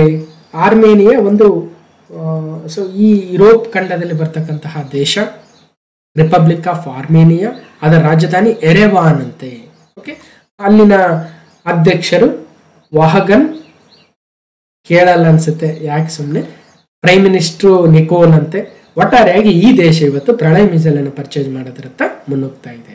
ಓಕೆ, ಅದಕ್ಕೋಸ್ಕರ ಸುದ್ದಿಯಲ್ಲಿದೆ ಪ್ರಳಯ ಮಿಸೈಲ್. ಓಕೆ, ನೆಕ್ಸ್ಟ್ ಇತ್ತೀಚೆಗೆ ಸುದ್ದಿಯಲ್ಲಿ ಕಂಡು ಬಂದ upper Karnali hydro electric power project ಯಾವ ದೇಶದಲ್ಲಿದೆ? Upper Karnali hydro electric power project recently seen in the news is located in which country? Bhutan, Nepal, Bharat, Myanmar. ಅಂದ್ರೆ ನೇಪಾಳ ದೇಶದಲ್ಲಿದೆ ಅಪ್ಪರ್ ಕರ್ನಾಲಿ ಪ್ರಾಜೆಕ್ಟ್. ಯಾಕೆ ಸುದ್ದಿಯಲ್ಲಿದೆ? ಸೊ ಒಂದು ನೇಪಾಳ ದೇಶದಲ್ಲಿರ್ತಕ್ಕಂತಹ hydro electric power project upper Karnali hydro power project ಆಗುತ್ತೆ. ಕರ್ನಾಲಿ ರಿವರ್ಗೆ ಇರ್ತಕ್ಕಂಥದ್ದು. ಸೊ ಇದು ನೇಪಾಳ ಎಲೆಕ್ಟ್ರಿಸಿಟಿ ಅಥಾರಿಟಿ ಓನ್ ಆಗಿದ್ದು, ಇದರಲ್ಲಿ ನಮ್ಮ ದೇಶದ Indian renewable energy development agency limited IREDA ಏನಿದೆ ಅಲ್ವಾ, ಇದು ನೇಪಾಳದ ಕರ್ನಾಲಿ ನದಿಯಲ್ಲಿ 900 ಮೆಗಾವ್ಯಾಟ್ ಸಾಮರ್ಥ್ಯದ upper Karnali hydro electric power project ನಲ್ಲಿ 290 ಕೋಟಿ ಹೂಡಿಕೆ ಮಾಡಿದೆ. ಹಾಗಾಗಿ ಸುದ್ದಿಯಲ್ಲಿದೆ upper Karnali hydro power project ಎಲ್ಲಿದೆ ಅಂದ್ರೆ ನೇಪಾಳದಲ್ಲಿದೆ. ಈ ನದಿಯ ಎಲೆಕ್ಟ್ರಿಸಿಟಿ ಪ್ರಾಜೆಕ್ಟ್ ಇಂದಾಗಿ ನೇಪಾಳ, ಭಾರತ, ಬಾಂಗ್ಲಾದೇಶಕ್ಕೆ ಮುಂದಿನ 25 ವರ್ಷಗಳವರೆಗೆ ವಿದ್ಯುತ್ ಪೂರೈಕೆ ಆಗುತ್ತೆ. ಅದಕ್ಕೋಸ್ಕರ ನಮ್ಮ IREDA Indian renewable energy development agency limited ಸುಮಾರು 290 ಕೋಟಿ ರೂಪಾಯಿಗಳ ಹೂಡಿಕೆಯನ್ನು ಕೂಡ ಮಾಡ್ತಾ ಇದೆ. ಅದಕ್ಕೋಸ್ಕರ ಸುದ್ದಿಯಲ್ಲಿದೆ. ಅದನ್ನ ಯಾರು ಸೆಬಿ ಅವರು ಅಥವಾ ಸ್ಟಾಕ್ ಮಾರ್ಕೆಟ್ ಅಲ್ಲಿ ಸ್ಟಾಕ್ ಎಕ್ಸ್ಚೇಂಜ್ ಅವರು ಕೇಳಿದ್ರು, ಯಾಕೆ ನೀವು 290 ಕೋಟಿ ರೂಪಾಯಿನ ಇನ್ವೆಸ್ಟ್ ಮಾಡಿದಿರಿ ಅಂತ. ಇಲ್ಲ, ನಾವು ಅದರಲ್ಲಿ ಬೇರೆ ಬೇರೆ ದೇಶಗಳಿಗೆ ವಿದ್ಯುತ್ ಅನ್ನು ನೀಡ್ತಕ್ಕಂತಹ ಯೋಜನೆ ಆಗಿದೆ, ಅದಕ್ಕೋಸ್ಕರ ನಾವು ಅದರಲ್ಲಿ ಇನ್ವೆಸ್ಟ್ ಮಾಡಿದೀವಿ ಅಂತ ಹೇಳಿದ್ರು. ಅದಕ್ಕೋಸ್ಕರ ಸುದ್ದಿಯಲ್ಲಿತ್ತು. ಅಪ್ಪರ್ ಕರ್ನಾಲಿ ಪ್ರಾಜೆಕ್ಟ್ ಯಾವ ದೇಶದಲ್ಲಿದೆ ಅಂದ್ರೆ upper Karnali hydro electric project Nepal ದೇಶದಲ್ಲಿ ಬರುತ್ತೆ. So republic of Nepal, Kathmandu ರಾಜಧಾನಿ, ಅಲ್ಲಿನ ಪ್ರಧಾನಮಂತ್ರಿಗಳು KP ಶರ್ಮಾ ಓಲಿ. ಬಹಳ ಚೇಂಜಸ್ ಆಗ್ತಾ ಇದೆ ಗಮನಿಸಿ. ರಾಮಚಂದ್ರ ಪೌಡೆಲ್ ಅವರು ಅಲ್ಲಿನ ಪ್ರೆಸಿಡೆಂಟ್ ಆಗ್ತಾರೆ. ಇನ್ನು ಮತ್ತೊಂದು ಸುದ್ದಿ ಇದೆ, ಉಜ್ಜಯಿನಿ ಮೂಲಕ ಹಾದು ಹೋಗುವ ಮಧ್ಯರೇಖೆ ಭಾರತದ್ದೇ ಪ್ರಧಾನ ರೇಖಾಂಶ ಅಂತಕ್ಕಂಥ ಒಂದು ಸುದ್ದಿಯಲ್ಲಿತ್ತು. ಏನಿದೆ ಅದು? ಭಾರತದ್ದೇ ಪ್ರಧಾನ ರೇಖಾಂಶ ಒಂದಿತ್ತು ಅಂತಕ್ಕಂಥ ಸುದ್ದಿ. ಉಜ್ಜಯಿನಿ ಮೂಲಕ ಹಾದು ಹೋಗುವ ಮಧ್ಯರೇಖೆ, ಗ್ರೀನ್ವಿಚ್ ರೇಖಾಂಶಕ್ಕಿಂತ ಮುನ್ನ ಭಾರತವು ತನ್ನದೇ ಆದ ಪ್ರಧಾನ ರೇಖಾಂಶವನ್ನು ಬಂದಿತ್ತು. ಈಗ ನಾವೇನ್ ಮಾಡ್ತೀವಿ, ನಮ್ಮ ಭೂಮಿಯನ್ನ ಒಂದು ರೇಖೆ ಪಶ್ಚಿಮದಿಂದ ಪೂರ್ವಕ್ಕೆ ಎಳಿತಕ್ಕಂತಹ ಒಂದು ಕಾಲ್ಪನಿಕ ರೇಖೆ, ಅದನ್ನ 0 ಡಿಗ್ರಿ ಲ್ಯಾಟಿಟ್ಯೂಡ್ ಅಂತ ಕರಿತೀವಿ, ಅಥವಾ ಅಕ್ಷಾಂಶ ಅಂತ ಕೂಡ ಕರಿತೀವಿ. ಈ ಅಕ್ಷಾಂಶವು ಸಮಭಾಜಕ ವೃತ್ತವಾಗಿದ್ದು ಭೂಮಿಯನ್ನ 2 ಭಾಗಗಳಾಗಿ ಡಿವೈಡ್ ಮಾಡುತ್ತೆ. ಅದೇ ರೀತಿಯಾಗಿ ಉತ್ತರ ಧ್ರುವದಿಂದ ದಕ್ಷಿಣ ಧ್ರುವಕ್ಕೆ ಎಳೆಯಲಾಗಿರ್ತಕ್ಕಂತಹ ಕಾಲ್ಪನಿಕ ರೇಖೆಗಳನ್ನು ನಾವು ರೇಖಾಂಶಗಳು ಅಥವಾ ಲಾಂಗಿಟ್ಯೂಡ್ ಅಂತ ಕರಿತೀವಿ. ಅದರಲ್ಲಿ 0 ಡಿಗ್ರಿ ಲ್ಯಾಂಗಿಟ್ಯೂಡ್ ಅನ್ನ ಪ್ರೈಮ್ ಮೆರಿಡಿಯನ್ ಅಂತೀವಿ. ಅದು ಗ್ರೀನ್ವಿಚ್ ಮುಖಾಂತರ ಹಾದು ಹೋಗುತ್ತೆ ಎನ್ನುವ ಒಂದು ಏನಂತೀವಿ, ಒಂದು ಅಂಡರ್ಸ್ಟ್ಯಾಂಡಿಂಗಿಗೆ ಬಂದಿದ್ದೀವಿ.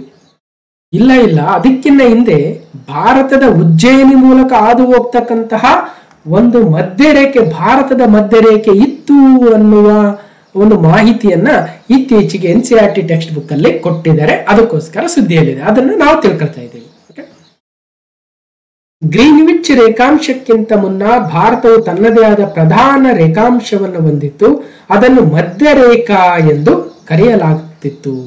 ಅದು ಇಂದಿನ ಭಾರತದ ಮಧ್ಯಪ್ರದೇಶದ ಉಜ್ಜಯಿನಿ ನಗರದ ಮೂಲಕ ಹಾದು ಹೋಗುತ್ತದೆ ಎಂದು NCERT 6ನೇ ತರಗತಿಯ ಸಮಾಜ ವಿಜ್ಞಾನದ ಪರಿಷ್ಕೃತ ಪಠ್ಯದಲ್ಲಿ ಉಲ್ಲೇಖಿಸಲಾಗಿದೆ.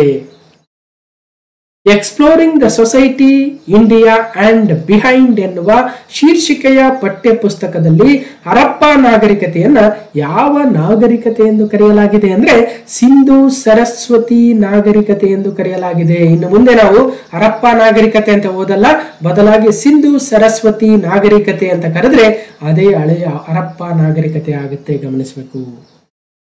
ಜಾತಿ ಆಧಾರಿತ ತಾರತಮ್ಯದ ಬಗ್ಗೆ ಉಲ್ಲೇಖವಿಲ್ಲ. ಪರಿಷ್ಕರಣೆ ಸಂದರ್ಭದಲ್ಲಿ ಪ್ರಮುಖ ರಾಜವಂಶಗಳ ಪಾಠವನ್ನು ಕೂಡ ಕೈಬಿಡಲಾಗಿದೆ.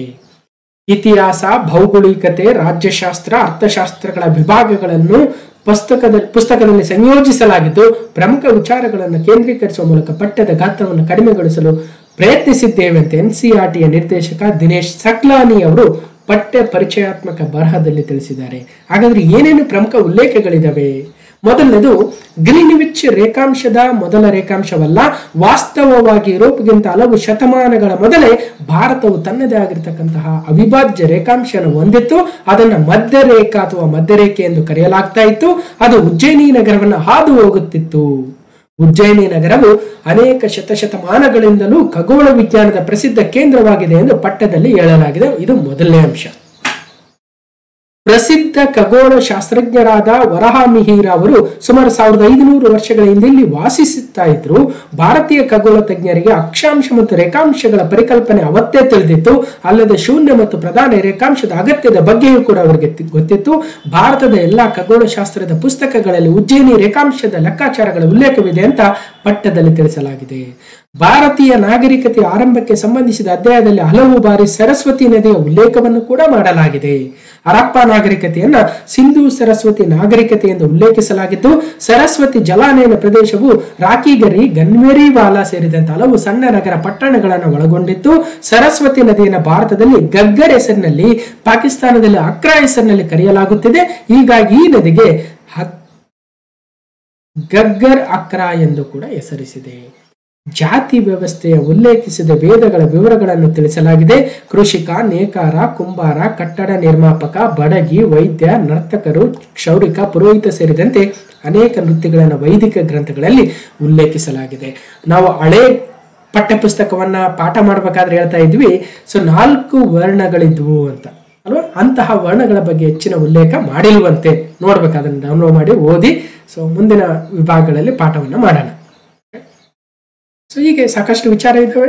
ಮುಂದಿನ ಪರೀಕ್ಷೆಗಳಲ್ಲಿ ಇದ್ರ ಬಗ್ಗೆ ಬರ್ತವೆ ಪ್ರಶ್ನೆಗಳು. ನಾವು ರೆಡಿ ಇರಬೇಕು, ಓದಿ ನೀವು ಕೂಡ ಅಂತ ಹೇಳ್ತಾ, ಒಟ್ಟಾರೆಯಾಗಿ ಭಾರತವು ತನ್ನದೇ ಆಗಿರತಕ್ಕಂಥ ಮಧ್ಯರೇಖೆಯನ್ನು ಹೊಂದಿತ್ತು. ಹರಪ್ಪ ನಾಗರಿಕತೆ ಅಲ್ಲ, ಇನ್ನು ಮುಂದೆ ಸಿಂಧು ಸರಸ್ವತಿ ಅಂತ ಪಠ್ಯದಲ್ಲಿ ಉಲ್ಲೇಖವನ್ನ ಮಾಡಲಾಗಿದೆ. Ujjain prime meridian of the ancient world ಅಥವಾ ಏನ್ಷಿಯಂಟ್ ಇಂಡಿಯಾ ಅಂತ ಕರಿಬಹುದು. ಉಜ್ಜಯಿನಿ ನಗರದ ಮೂಲಕ ಹಾದು ಹೋಗ್ತಕ್ಕಂತಹ ಭಾರತದ ಪ್ರೈಮ್ ಮೆರಿಡಿಯನ್ ಆಗಿತ್ತು. ಇವತ್ತು ಗ್ರೀನ್ವಿಚ್ 0 ಡಿಗ್ರಿ ಪ್ರೈಮ್ ಮೆರಿಡಿಯನ್ ಏನಂತ ಕರಿತೀವಿ. ಅದಕ್ಕಿಂತಲೂ ಹಿಂದೆ, ಸಾಕಷ್ಟು ಶತಮಾನಗಳ ಹಿಂದೆ ಕೂಡ ಭಾರತದ ಈ ಒಂದು ಪರಿಕಲ್ಪನೆ ಇತ್ತು ಅನ್ನೋದನ್ನ ಗಮನಿಸಬಹುದು. ಅದರ ಬಗ್ಗೆ ಮತ್ತಷ್ಟು ಮಾಹಿತಿ ಇದೆ ನೋಡಬಹುದು. ಇನ್ನೊಂದು ಕುಲಾಂತರಿ ಸಾಸಿವೆ, ಕಲ್ಟಿವೇಶನ್ ಆಫ್ GM ಮಸ್ಟರ್ಡ್ ಬಗ್ಗೆ ಸುಪ್ರೀಂ ಕೋರ್ಟ್ ನಿಂದ ಭಿನ್ನ ಮತದ ತೀರ್ಪು ಕೂಡ ಬಂದಿದೆ. ಏನಿದೆ ಅಂತ, ಮುಕ್ತ ಪರಿಸರದಲ್ಲಿ ಸಾಸಿವೆ ಬೆಳೆಯಲು ನಿರಾಕರಿಸಿದ್ದ ಆದೇಶ ಪ್ರಶ್ನಿಸಿದ್ದ ಅರ್ಜಿ ಕುಲಾಂತರಿ ಸಾಸಿವೆ, ಸುಪ್ರೀಂ ಭಿನ್ನ ತೀರ್ಪು. ಮುಕ್ತ ಪರಿಸರದಲ್ಲಿ ಕುಲಾಂತರಿ ಸಾಸಿವೆ ಬೆಳೆದು ಪರೀಕ್ಷೆಗೆ ಒಳಪಡಿಸಲು ಕೇಂದ್ರ ಸರ್ಕಾರ ಮುಂದಾಗಬಾರದು ಎಂದು 2022 ಆಗಸ್ಟ್ ಅಲ್ಲಿ ಸುಪ್ರೀಂ ಕೋರ್ಟ್ ಹೊರಡಿಸಿದ ಆದೇಶದ ಸಿಂಧುತ್ವ ಪ್ರಶ್ನಿಸಿ ಸಲ್ಲಿಸಲಾಗಿದ್ದ ಅರ್ಜಿಗಳ ಕುರಿತು ಸುಪ್ರೀಂ ಕೋರ್ಟ್ನ ದ್ವಿಸದಸ್ಯ ಪೀಠ ಮಂಗಳವಾರ ಭಿನ್ನಮತದ ತೀರ್ಪನ್ನು ನೀಡಿದೆ. ಕುಲಾಂತರಿ ತಳಿ ಪರಿಶೀಲನಾ ಸಮಿತಿ ಸಾಸಿವೆ ತಳಿ DMH11 ಅನ್ನ ಪರೀಕ್ಷೆಗೆ ಒಳಪಡಿಸಲು ಅನುಮತಿ ನೀಡುವಂತೆ ಕೇಂದ್ರಕ್ಕೆ ಶಿಫಾರಸು ಮಾಡಿತ್ತು. ಕೇಂದ್ರ ಅದನ್ನು ಅನುಮೋದಿಸಿತ್ತು. ಇದನ್ನು ವಿರೋಧಿಸಿ ಸಲ್ಲಿಕೆಯಾಗಿದ್ದ ಅರ್ಜಿ ವಿಚಾರಣೆ ನಡೆಸಿದ ಸುಪ್ರೀಂ ಕೋರ್ಟ್ ಅನುಮತಿ ನಿರಾಕರಿಸಿ ಆದೇಶವನ್ನು ನೀಡಿತ್ತು 2022ರಲ್ಲಿ. ಈ ಆದೇಶ ಪ್ರಶ್ನಿಸಿ NGO ಮತ್ತು ಸಾಮಾಜಿಕ ಕಾರ್ಯಕರ್ತರು ಪ್ರತ್ಯೇಕ ಅರ್ಜಿಗಳನ್ನು ಸಲ್ಲಿಸಿದ್ರು. ಆ ಅರ್ಜಿಗಳನ್ನ ವಿಚಾರಣೆ ನಡೆಸಿದ ನ್ಯಾಯಮೂರ್ತಿಗಳಾದ BV ನಾಗರತ್ನ ಮತ್ತು ಸಂಜಯ್ ಕರೋಲ್ ಅವರಿದ್ದ ಪೀಠಕ್ಕೆ ಒಮ್ಮತದ ತೀರ್ಪು ನೀಡಲು ಸಾಧ್ಯವಾಗಲಿಲ್ಲ. ಆದರೆ ನ್ಯಾಯ ನೀಡಕ್ಕಾಗಿ ಈ ಪ್ರಕರಣವನ್ನು ಸೂಕ್ತ ನ್ಯಾಯಪೀಠಕ್ಕೆ ವರ್ಗಾಯಿಸುವಂತೆ ಸುಪ್ರೀಂ ಕೋರ್ಟ್ ಮುಖ್ಯ ನ್ಯಾಯಮೂರ್ತಿ DY ಚಂದ್ರಚೂಡ್ ಅವರಿಗೆ ಮನವಿಯನ್ನು ಕೂಡ ಮಾಡಿದರು. ಇದೇ ವೇಳೆ ಕುಲಾಂತರಿ ತಳಿ ಅಥವಾ GM ಕ್ರಾಪ್ಸ್ ಅಥವಾ GM ಬೆಳೆಗಳ ಕುರಿತು ರಾಷ್ಟ್ರೀಯ ನೀತಿ ರೂಪಿಸುವಂತೆ ಪೀಠ ಒಮ್ಮತದಿಂದ ಕೇಂದ್ರ ಸರ್ಕಾರಕ್ಕೆ ನಿರ್ದೇಶನವನ್ನು ಕೂಡ ನೀಡಿತು. ಒಟ್ಟಾರೆಯಾಗಿ ಕುಲಾಂತರಿ ಸಾಸಿವೆ ಸುದ್ದಿಯಲ್ಲಿದೆ. ಸೊ ಅದರ ಬಗ್ಗೆ ಮತ್ತಷ್ಟು ಡೀಟೇಲ್ಸ್ ಕೂಡ ಇದೆ, ಅದು ಯಾವ ರೀತಿ ಆಗುತ್ತೆ ಅಂತ 2022 ಕೂಡ ಇದು ತೀರ್ಪು ಬಂದಾಗ ನಾವು ಮಾತಾಡಿದ್ವಿ. ಓಕೆ, ಧಾರಾ ಮಸ್ಟರ್ಡ್ ಹೈಬ್ರಿಡ್ 11 DMH11 ಯಾವುದಕ್ಕೆ ಸಂಬಂಧಿಸಿದೆ ಅಂದ್ರೆ ಕುಲಾಂತರಿ ಸಾಸಿವೆಗೆ ಸಂಬಂಧಿಸಿರ್ತಕ್ಕಂಥದ್ದು ಅಥವಾ ಜೆನೆಟಿಕಲಿ ಮಾಡಿಫೈಡ್ ಮಸ್ಟರ್ಡ್ ಅಥವಾ GM ಮಸ್ಟರ್ಡ್ ಅಂತ ಕರಿಬಹುದು. ಅದ್ರ ಬಗ್ಗೆ ಮತ್ತಷ್ಟು ಡೀಟೇಲ್ಸ್ ಇದೆ ನೋಡಿ. ಇನ್ನು ಕ್ವಶನ್ ನಂಬರ್ 11, ಅಂತಿಮ ಹಂತದಲ್ಲಿ ಕಾಮಗಾರಿ. ಯಾವ ಕಾಮಗಾರಿ ಅಂದ್ರೆ ಭದ್ರಾ ಮೇಲ್ದಂಡೆ ಯೋಜನೆ. ಇನ್ನೇನು ಪ್ರಾಯೋಗಿಕ ನೀರು ಹರಿವಿನ ಕ್ಷಣಗಳು ಕೂಡ ಈಗ ಆಲ್ರೆಡಿ ನೋಡಿದ್ದಾರೆ. ಸೊ ಅದರಲ್ಲಿ ಈಗ ಯೋಜನೆ ಸಾಕಾರಕ್ಕೆ ಸಿದ್ಧತೆ ಅಂತೆ. ಸೊ ಏನಾಗಿದೆ, ಭದ್ರಾಯತ ತುಂಗೆಯ ಓಟ, ಅಂತಿಮ ಹಂತದಲ್ಲಿ ಕಾಮಗಾರಿ, ಭದ್ರಾ ಮೇಲ್ದಂಡೆ ಯೋಜನೆ ಸಾಕಾರಕ್ಕೆ ಸಿದ್ಧತೆ. ಸೊ 14 ವರ್ಷಗಳ ವನವಾಸಕ್ಕೆ ಮುಕ್ತಿ. ತುಂಗೆಯಿಂದ ಭದ್ರೆಗೆ ಪ್ರತಿ ವರ್ಷ ಜೂನ್ನಿಂದ ಅಕ್ಟೋಬರ್ ವರೆಗೂ 17.24 TMC ನೀರು. ಎಲ್ಲಿಂದ?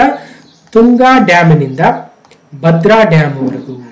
Okay, so first Tunga dam ಇಂದ ಅಂದ್ರೆ ಗಾಜನೂರು ಡ್ಯಾಮ್ ಇಂದ ಭದ್ರಾ ಡ್ಯಾಮ್ ಅಂದ್ರೆ ಲಕ್ಕವಳ್ಳಿ ಡ್ಯಾಮ್ಗೆ 17.24 TMC ನೀರನ್ನ ಹರಿಬಿಡಬೇಕು.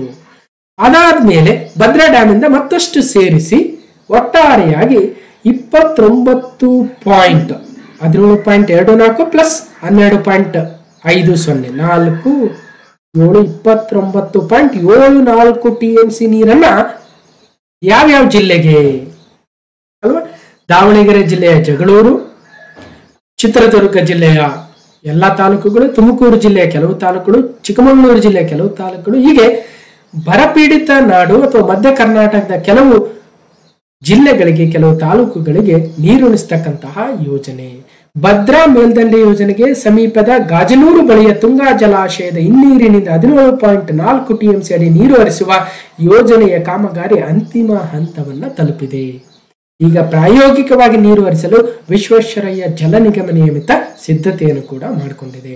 ಮಲೆನಾಡು ಮತ್ತು ಮಧ್ಯ ಕರ್ನಾಟಕದ ಅಂದ್ರೆ ಚಿತ್ರದುರ್ಗ, ದಾವಣಗೆರೆ, ಚಿಕ್ಕಮಗಳೂರು, ತುಮಕೂರು ಹೀಗೆ 4 ಜಿಲ್ಲೆಗಳ 2,25,515 ಹೆಕ್ಟೇರ್ ಪ್ರದೇಶಕ್ಕೆ ನೀರು ಒದಗಿಸುವ ಗುರಿಯನ್ನು ಹೊಂದಿರುವ ಭದ್ರಾ ಮೇಲ್ದಂಡೆ ಯೋಜನೆಯು ಬಂದಿದೆ. ಅದಕ್ಕಾಗಿ ಕಾಲುವೆ, ಹನಿ ನೀರಾವರಿ ಮೂಲಕ ಭದ್ರಾ ಜಲಾಶಯದಿಂದ 29.9 ಎಷ್ಟು 29.9 TMC ನೀರನ್ನ ಹರಿಸಲು ಯೋಜನೆಯನ್ನು ರೂಪಿಸಲಾಗಿದೆ. ಅದರಲ್ಲಿ 12.5 TMC ನೀರು ಭದ್ರಾ ಡ್ಯಾಮ್ ಇಂದ, ಅದಕ್ಕಿಂತ ಮುಂಚೆ ತುಂಗಾ ಡ್ಯಾಮ್ ಇಂದ 17.4 TMC ನೀರನ್ನ ಭದ್ರಾ ಡ್ಯಾಮ್ಗೆ ಹರಿಸಬೇಕಲ್ಲ, ಕವಳ್ಳಿ ಡ್ಯಾಮ್ಗೆ. ಗಾಜನೂರಿನ ತುಂಗಾ ಜಲಾಶಯದ ಸಮೀಪದ ಮುತ್ತಿನಕೊಪ್ಪ ಬಳಿ ಹಿನ್ನೀರಿನಿಂದ ಕಾಲುವೆಗೆ ನೀರು ಪಂಪ್ ಮಾಡಿ ಅಲ್ಲಿಂದ 11.7 ಕಿಲೋಮೀಟರ್ ದೂರದ ನೆಲಗದ್ದೆ ಬಳಿ ನೀರು ಎತ್ತಿ ಭದ್ರಾ ಜಲಾಶಯಕ್ಕೆ ಹರಿಸಲಾಗುತ್ತದೆ. ಇದಕ್ಕಾಗಿ ಶಿವಮೊಗ್ಗ, ಚಿಕ್ಕಮಗಳೂರು ಜಿಲ್ಲೆ ಗಡಿಯ ಎನ್ನಾರ್ಪುರ ತಾಲೂಕಿನ ಕಣಬೂರು, ಸಾತುಕುಳಿ ಬಳಿ ತಲಾ 5 ಪಂಪ್ಗಳನ್ನು ಒಳಗೊಂಡ 2 ಹೊಸ ಪಂಪ್ ಹೌಸ್ ಇವೆಲ್ಲ ಇದಾವೆ. ಇದ್ರ ಬಗ್ಗೆ ಹಿಂದೆ ಕೂಡ ಮಾತಾಡಿದ್ವಿ ನಾವು. ಒಟ್ಟಾರೆಯಾಗಿ ಭದ್ರಾ ಮೇಲ್ದಂಡೆ ಯೋಜನೆಗೆ ಕೇಂದ್ರ ಸರ್ಕಾರ 5,300 ಕೋಟಿ ರೂಪಾಯಿಗಳ ಅನುದಾನ ಘೋಷಣೆ ಮಾಡಿತ್ತು. ಬಟ್ ಯಾಕೋ ಅನುದಾನ ಬರಲೇ ಇಲ್ಲ. ಬಂದಿದ್ರೆ ಬಹಳ ಬೇಗ ಕೆಲಸ ಆಗ್ತಾ ಇತ್ತು, ಅಥವಾ ಬಂದಿದೆ ಏನೋ ನಮ್ಗೆ ಗೊತ್ತಿಲ್ಲ. ಇರ್ಲಿ, ಇದ್ರ ಬಗ್ಗೆ ಜುಲೈ 2023 ಮಾತಾಡಿದ್ವಿ. ಯಾಕೋ ಕೇಂದ್ರ ಮೀನಾಮೇಷ ಎಣಿಸ್ತಾ ಇದೆ ರಾಷ್ಟ್ರೀಯ ಮಾನ್ಯತೆ ನೀಡಲು ಭದ್ರಾ ಮೇಲ್ದಂಡೆ ಯೋಜನೆಗೆ. ರಾಷ್ಟ್ರೀಯ ಮಾನ್ಯತೆ ನೀಡ್ಬಿಟ್ರೆ ಅದರ ಸಾಕಷ್ಟು ಖರ್ಚು ವೆಚ್ಚ ಎಲ್ಲ ಕೇಂದ್ರವೇ ನೋಡ್ಕೊಳ್ಳುತ್ತೆ. ಈಗ ಪೋಲವರಂ ಯೋಜನೆ ಆಂಧ್ರ ಪ್ರದೇಶದ್ದು, ಅದೆಲ್ಲ ರಾಷ್ಟ್ರೀಯ ಮಾನ್ಯತೆ ಕೊಟ್ಟಿದೆ. ಹಾಗಾಗಿ ಅದರ ಖರ್ಚು ವೆಚ್ಚ ಎಲ್ಲ ಕೇಂದ್ರ ಸರ್ಕಾರ ನೋಡ್ಕೊಳ್ಳುತ್ತೆ. ಹೀಗೆ ರಾಷ್ಟ್ರೀಯ ಮಾನ್ಯತೆಗೆ ಕೇಂದ್ರ ಮೀನಾಮೇಷ, ಮಧ್ಯ ಕರ್ನಾಟಕ ಜಿಲ್ಲೆಗಳಿಗೆ ನೀರುಣಿಸುವ ಭದ್ರಾ ಮೇಲ್ದಂಡೆ ಯೋಜನೆ. ಸೊ ಎಷ್ಟು TMC ನೀರು ಎಲ್ಲಿಂದ ಎಲ್ಲಿಗೆ ಅನ್ನೋದು ಕೂಡ ನೋಡಬಹುದು. ಮೊದಲು ತುಂಗಾ ನದಿಯಿಂದ ಭದ್ರಾ ಜಲಾಶಯಕ್ಕೆ 17.4 TMC ನೀರನ್ನ 2 ಹಂತಗಳಲ್ಲಿ ತರ್ತಾರೆ. ಅದಾದ್ಮೇಲೆ ತುಂಗಾ ನದಿಯಿಂದ ಬಂದಿರತಕ್ಕಂಥ ನೀರು ಸೇರಿ ಭದ್ರಾ ಜಲಾಶಯದಿಂದ ಒಟ್ಟು 29.9 TMC ನೀರು. ಇದನ್ನ ಬಜೆಟ್ ಅಲ್ಲೂ ಕೂಡ ಸಾಕಷ್ಟು ಬಾರಿ ಎಕ್ಸ್ಪ್ಲೇನ್ ಮಾಡಿದ್ದೀನಿ. ಒಟ್ಟಾರೆಯಾಗಿ ಇಲ್ಲಿ ಭದ್ರಾ ಡ್ಯಾಮು, ಇಲ್ಲಿ ತುಂಗಾ ಡ್ಯಾಮ್ ಇದೆ. ತುಂಗಾ ಡ್ಯಾಮ್ ಇಂದ ಭದ್ರಾ ಡ್ಯಾಮ್ಗೆ ನೀರು, ಅಲ್ಲಿಂದ ಅಜ್ಜಂಪುರಕ್ಕೆ, ಅಲ್ಲಿಂದ ವಾಣಿವಿಲಾಸ ಸಾಗರಕ್ಕೆ, ಅಲ್ಲಿಂದ ಚಿತ್ರದುರ್ಗ, ಜಗಳೂರು, ಹೀಗೆ ಬೇರೆ ಬೇರೆ ತಾಲೂಕುಗಳಿಗೆ ಹರಿಸ್ತಕ್ಕಂಥ ಯೋಜನೆ. ಓಕೆ, ಇನ್ನು question number 12, James web telescope ಇತ್ತೀಚೆಗೆ ಮತ್ತೆ ಸುದ್ದಿಯಲ್ಲಿದೆ. ಕಾರಣ ಏನಂದ್ರೆ ಅದು ಯಾವುದೋ ಐನ್ಸ್ಟೀನ್ ರಿಂಗ್ ಅನ್ನೋದನ್ನ ಕ್ಯಾಪ್ಚರ್ ಮಾಡಿದೆ ಅಂತೆ.